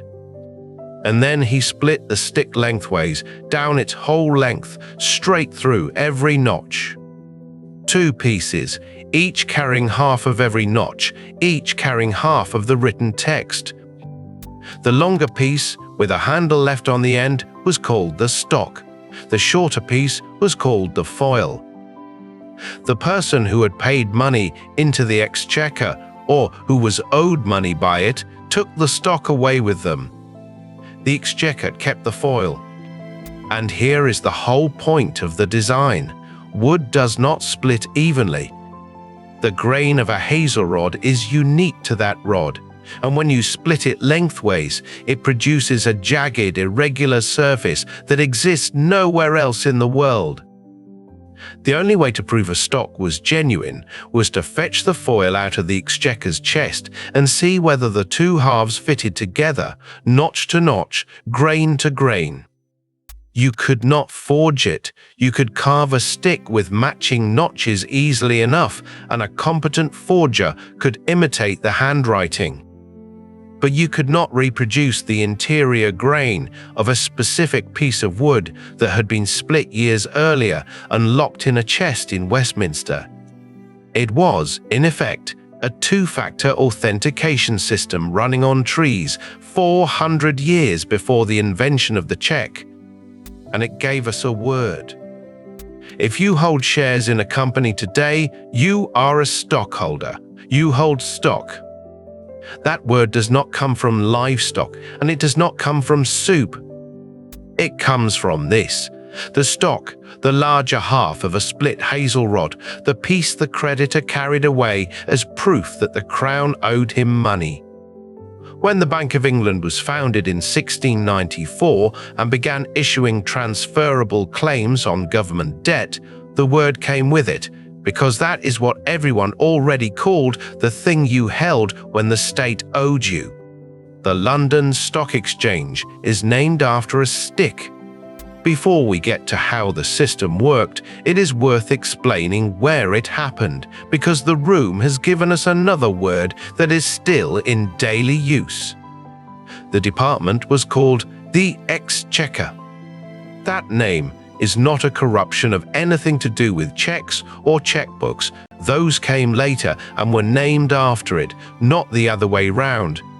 It comes from a table. Twice a year, at Easter and at Michaelmas, the sheriffs of the counties came to Westminster to account for the revenue they had collected. They came to a room containing a large table, roughly 10 feet by 5, covered with a black cloth marked out in white squares. A checkered cloth. In Norman French, an échiquier, a chessboard, a chessboard. The squares were not decoration, they were an abacus. Each column represented a denomination: pence, shillings, pounds, 20s of pounds, hundreds, thousands, and counters were placed on the squares to represent sums. The sheriff's debt was laid out in counters along the top of the board. His payments were laid out beneath. Officials moved the counters, and the answer was visible to everyone in the room without anybody performing arithmetic in their head or on paper. This mattered more than it might sound. Roman numerals, which is what everyone was using, are close to unusable for calculation. Try multiplying MCMXLVI by anything, and you will see the problem immediately. Arabic numerals did not become standard in English official use until the 16th century. So for 400 years, the accounts of the English crown were computed on a chessboard by moving counters in front of witnesses. And the whole procedure was designed around visibility. The sheriff sat on one side of the table. The treasurer, the chancellor, and their clerks sat on the other. The calculation happened in the middle, in public, where every party could see it. Nobody had to trust anybody's arithmetic, because the arithmetic was a physical arrangement of objects on a cloth that everybody could look at. That is the same instinct as the split tally. The medieval exchequer did not solve the problem of trust by making people more honest. It solved it by designing procedures in which dishonesty was difficult and detection was automatic. A 12th century treatise called The Dialogue of the Exchequer, written by Richard Fitzneal, treasurer under Henry II, describes the whole apparatus in detail: the cloth, the counters, the seating, the tallies, the order in which officers spoke. It survives, and it is one of the earliest descriptions of a working government department anywhere in Europe. It reads, quite recognizably, like an operations manual. So, a chessboard for the sums, split hazel rods for the receipts, and a written roll. The pipe roll, so called because the parchment was stored rolled up like a pipe, as the permanent record. 3 technologies, each doing a different job, checking each other. So, how did it actually work as a system of government finance? This is where it stops being a curiosity and becomes genuinely important. The Exchequer, the department that handled royal revenue, had a problem that every pre-modern state had. Tax revenue arrived in lumps seasonally from sheriffs in the counties. Expenditure arrived continuously and often urgently, usually because there was a war on. The crown needed to spend money. It had not yet collected. The tally solved this. When a sheriff paid in revenue, he received a stock as his receipt, and it was accepted as proof against his account. But the system's real power was in the other direction. The Exchequer could issue a tally against revenue that had not yet been collected, against next year's customs from the port of Bristol, say, or the wool subsidy from a particular county. A merchant who supplied the crown with grain or timber or armor would be paid not in coin but in a tally stick drawn on a named future revenue stream. He then took that stick to the sheriff or the customs official named on it and collected his money when the revenue came in. That is a bill of exchange. That is a government bond. The English state was issuing transferable debt instruments backed by identified future tax receipts in the 12th century. And they circulated. A merchant holding a tally drawn on Bristol customs who needed cash immediately could sell that tally to somebody else at a discount. There was a secondary market in government debt running on wooden sticks several hundred years before anybody built an exchange to trade it in. The scale was not trivial. At its height, the Exchequer was issuing tens of thousands of tallies a year. The system handled the financing of the 100 Years' War. It handled the crown's borrowing through the Wars of the Roses. It survived the Reformation, the Civil War, the execution of a king, the Restoration, and the Glorious Revolution. It was still running when Britain fought Napoleon. 700 years is a remarkable run for any technology. Why did it last so long? 3 reasons, and they are worth setting out because they explain something about why old systems persist. The first is that it worked. It was cheap. Hazel rods cost essentially nothing, and England had coppiced woodland everywhere. It was durable. Dry wood in a dry chest lasts centuries, whereas parchment is expensive and paper rots. and it was secure in a way nothing else available was. The second is literacy. For most of this period, the officials handling money in the counties could not necessarily read a written receipt and certainly could not verify a signature they had never seen. But anybody could be taught to read notches, and anybody could see whether two pieces of wood fitted together. The system was legible to people who could not read. The third is institutional inertia, which is the most powerful force in any bureaucracy. The Exchequer's procedures had been fixed by custom, and the officers of the Exchequer were paid by fees attached to those procedures. Changing the system meant changing who got paid. There is a reason it took an Act of Parliament to stop it. By the 18th century, though, it was becoming absurd. The Bank of England existed. Paper banknotes were circulating. Double-entry bookkeeping had been standard commercial practice for 200 years. Britain was building the most sophisticated financial system in the world. The market in consols was the deepest bond market on earth, and the Exchequer was still cutting notches into sticks and splitting them with a knife. Charles Dickens, who worked as a court reporter and had a professional contempt for institutional absurdity, put it best. He described the tally system as a set of sticks used for keeping accounts, as if the Exchequer were an insurance office and the sticks were the ledgers, and noted, with obvious enjoyment, that an ingenious nation which had discovered printing and double-entry bookkeeping was still, in the reign of George III, keeping its national accounts on pieces of elm. Reform came slowly and in stages. An Act of 1782 provided for the abolition of the tally, but with a delay. The sinecure offices attached to it were held for life, and the reform could not take effect until the incumbents died.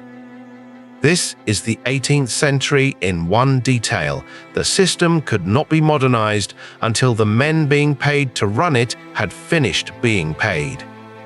The last of them died in 1826. That year, the tally was finally, formally abolished. From then on, the Exchequer kept its accounts on paper, like everybody else, which left a problem that nobody had thought about. There were now, sitting in storerooms beneath the Palace of Westminster, 2 cartloads of obsolete wooden sticks, centuries of them. Tallies going back to the reign of Henry III, stacked in the vaults and the Star Chamber and various rooms in the old palace, taking up space in a building that was chronically short of it. They were, from an administrative point of view, rubbish. The debts they recorded had been settled or written off generations earlier. Nobody was going to present a stock drawn on the customs of the Port of Hull in 3087 and demand payment. The wood had no value. It was simply in the way. So the question was, how to dispose of it? The obvious answer, and the one that several people proposed, was to give it away.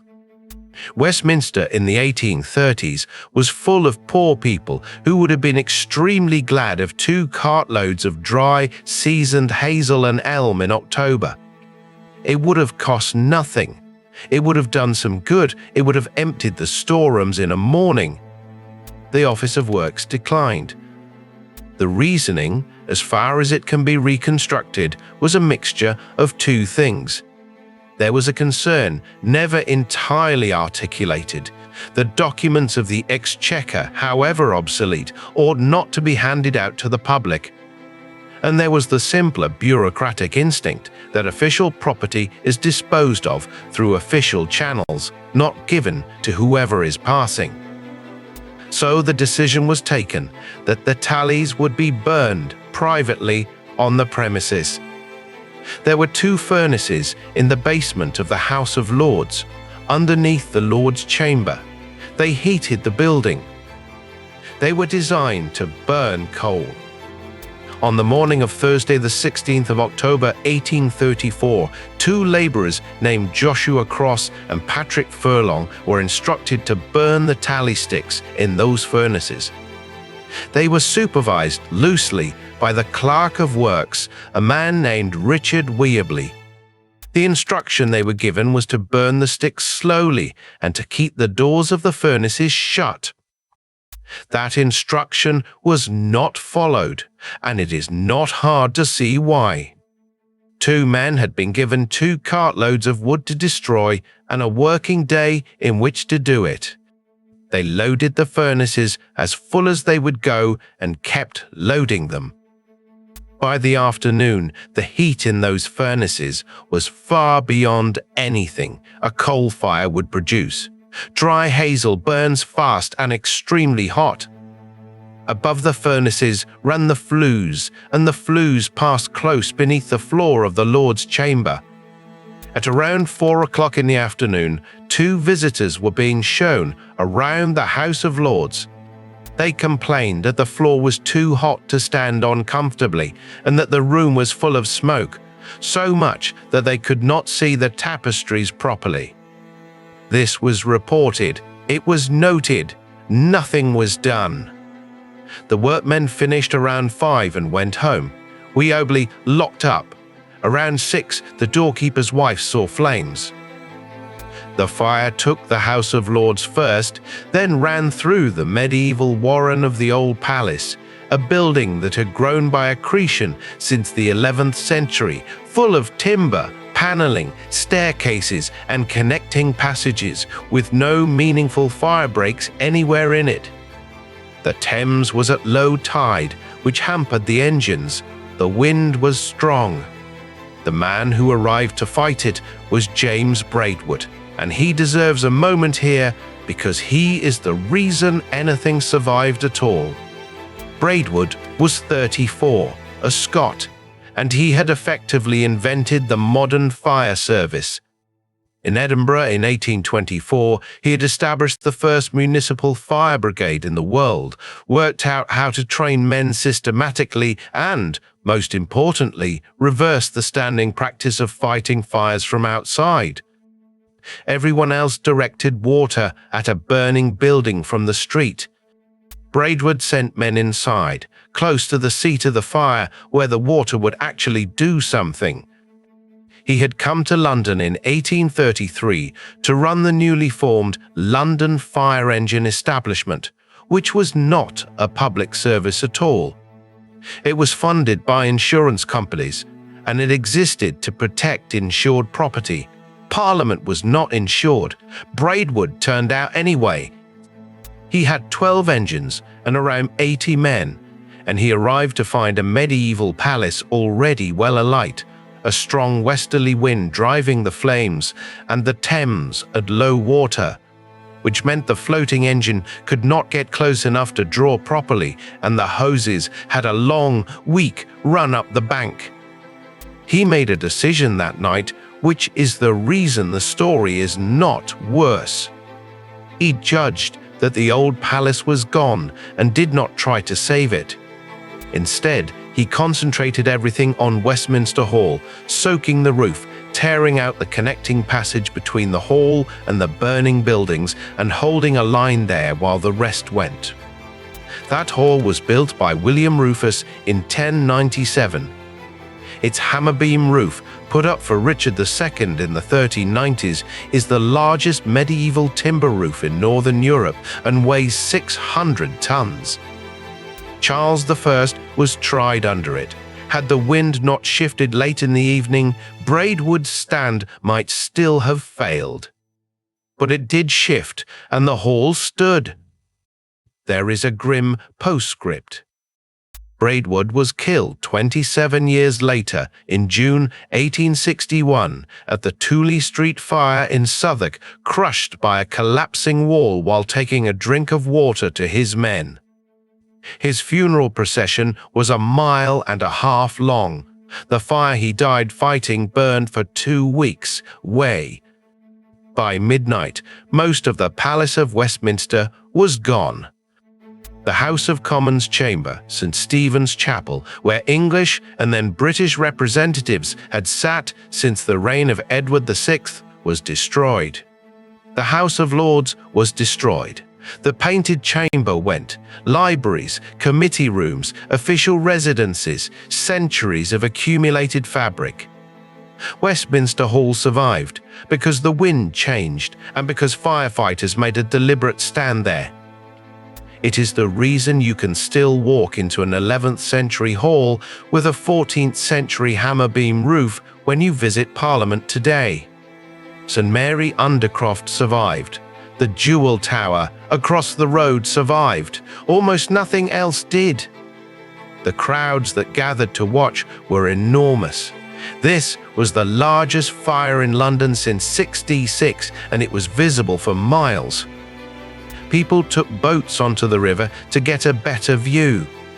Contemporary accounts describe cheering, which says something about how the public felt about Parliament in the years immediately after the Reform Act, and about the recent and deeply unpopular Poor Law Amendment Act, which had been passed in that building 2 months earlier.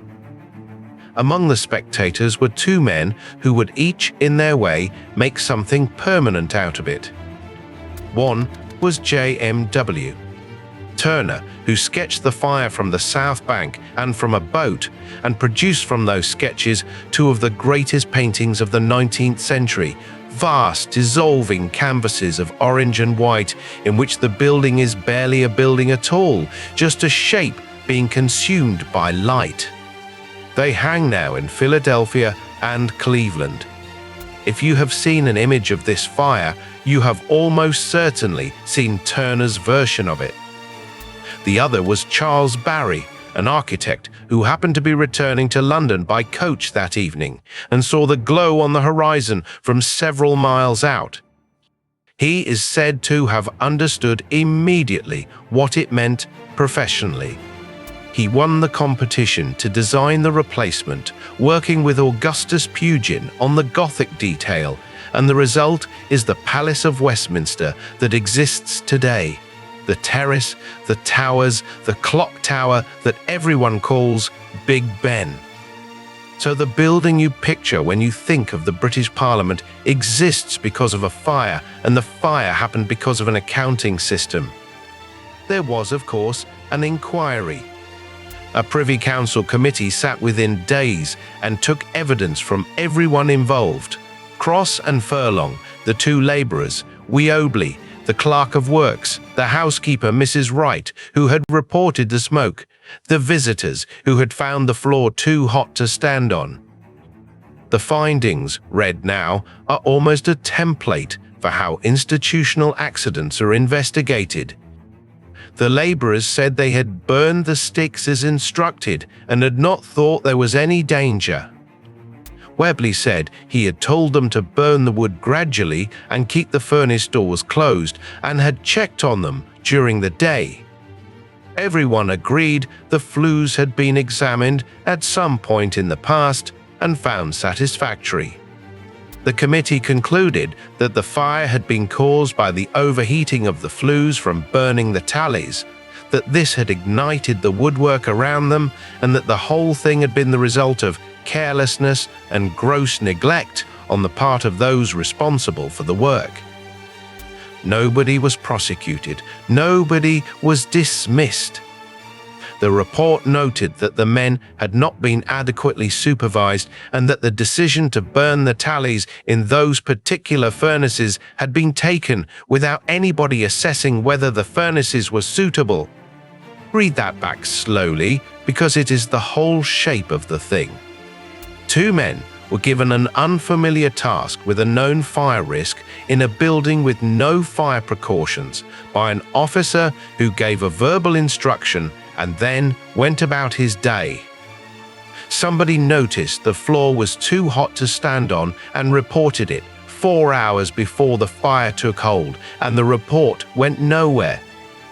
The flues had been inspected at some unspecified time by somebody who was not asked to give evidence. Every element of that failure is procedural rather than personal. The men did what men do when given 2 cartloads of wood and a day to burn it. The supervisor did what supervisors do with a task he considered menial. The warning did what warnings do when there is no process for receiving them.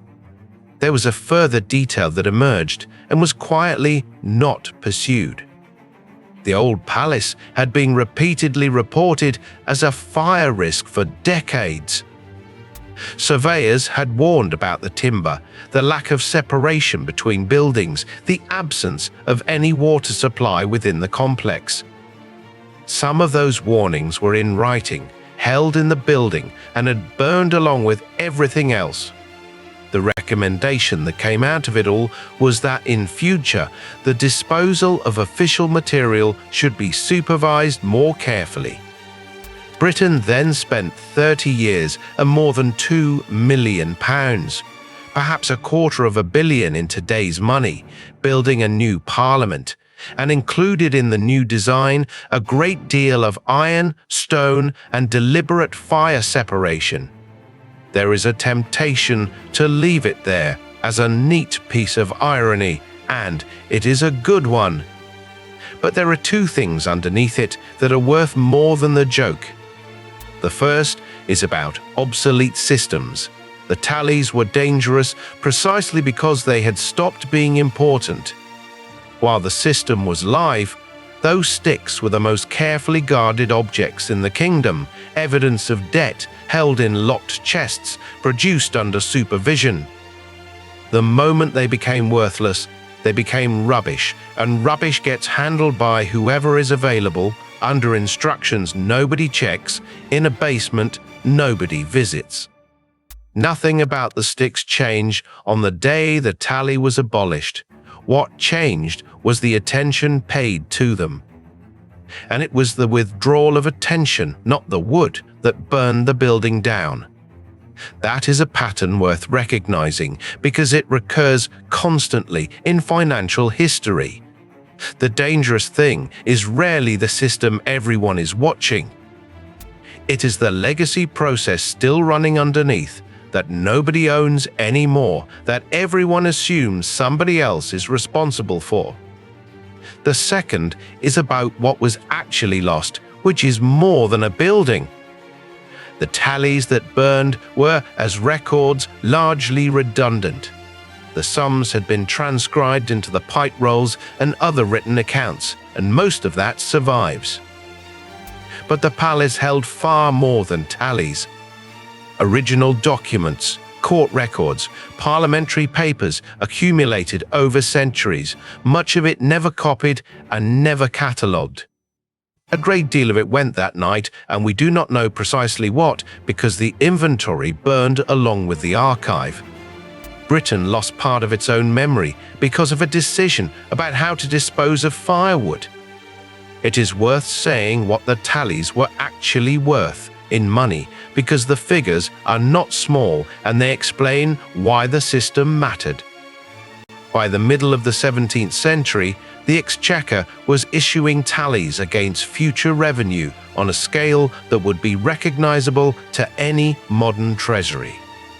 Under Charles II, tallies of anticipation, sticks drawn on tax revenue that had not yet been collected, were being issued in enormous quantities and traded at a discount by London goldsmith bankers who were effectively running a money market in government paper before there was any government paper. And it went wrong in exactly the way such things go wrong. In 1672, unable to meet its obligations, the Crown suspended repayment on those tallies. It is known as the Stop of the Exchequer, and it was, in plain terms, a sovereign default. The goldsmith bankers who had discounted the Crown's sticks were ruined. Several of the largest London banking houses of the day collapsed. Depositors lost fortunes. That default is why the Bank of England exists. When William III needed to fund a war against France 22 years later, nobody would lend to the Crown on the old terms because everybody remembered 672. The solution a chartered corporation that would lend to the government and hold the debt itself, with Parliament rather than the king standing behind repayment, was invented specifically to solve the trust problem that tally default had created. So the wooden stick is not a quaint aside in British financial history. It is the thing that came before, the instrument whose failure produced the institution that replaced it. The Bank of England, the national debt, the whole apparatus of modern public finance is what was built on the ruins of a system that ran on notched hazel. And there is one more thing which is the neatest of all. The tally system was designed around a specific insight, that the most reliable proof of the financial obligation is not a signature, which can be copied, or a seal, which can be stolen, but a physical object that cannot be reproduced. The security of the whole system rested on the grain of a piece of wood. That is not a medieval idea. That is exactly the logic of every cryptographic system in use today, that trust should rest on something computationally impossible to forge rather than on somebody's word. The Exchequer arrived at it in the 12th century with a knife and a hazel rod, which means the English state ran for 700 years on a system that was conceptually sound, physically robust, cheap to operate, and secure against forgery. It was replaced by paper, which was none of those things, but was very much easier to file. And the last act of the system it replaced was to burn down Parliament. There is a small coda. In the rebuilt palace, the new House of Lords was completed in 1847 and the Commons in 1852. Barry died in 1860 with the work unfinished. His son completed it. Pugin, who drew almost every decorative detail in the building, went mad and died in 1852 at the age of 40. And a handful of tally sticks survived. Some had been removed by antiquarians before 1834. A few were found in the ruins. There are examples in the National Archives, in the Bank of England Museum, and in museum collections around the country. Split rods of hazel, with notches cut across the face and faded ink along the side. The stock and the foil, sometimes reunited in the same display case after 2 centuries apart. They look like sticks. That is the thing that catches people out. They look like something a child might pick up on a walk and throw away without thinking. Which, in a sense, is exactly what happened to them. There is a particular tally in the National Archives, drawn in the reign of Henry III, recording a sum paid in by a sheriff more than 750 years ago. The notches are still crisp. The ink on the side is still legible. It has survived plague, civil war, the loss of an empire, 2 world wars, and the invention of the computer, and it is still perfectly readable by anyone who has spent 10 minutes learning the notation. The paper records that replaced it have not universally done as well. 19th century acidic paper is crumbling in archives across the country. Magnetic tape from the 1970s is unreadable without hardware that no longer exists. A significant amount of British government data from the 1980s and 1990s sits on formats that would require specialist recovery. A stick kept dry lasts 8 centuries and needs no equipment to read. That is not an argument for going back to hazel rods. It is an observation about what obsolete actually means, and about the confidence with which each generation assumes its own storage medium is permanent and the previous one was primitive. They are, in fact, the receipts of a state, the physical form of the promise that made English public finance possible, the direct ancestor of the government bond and the origin of the word we still use for a share in a company. And 2 cartloads of them, burned carelessly in a basement on an October afternoon by 2 men who had been told to keep the furnace doors shut, destroyed the Parliament of the United Kingdom.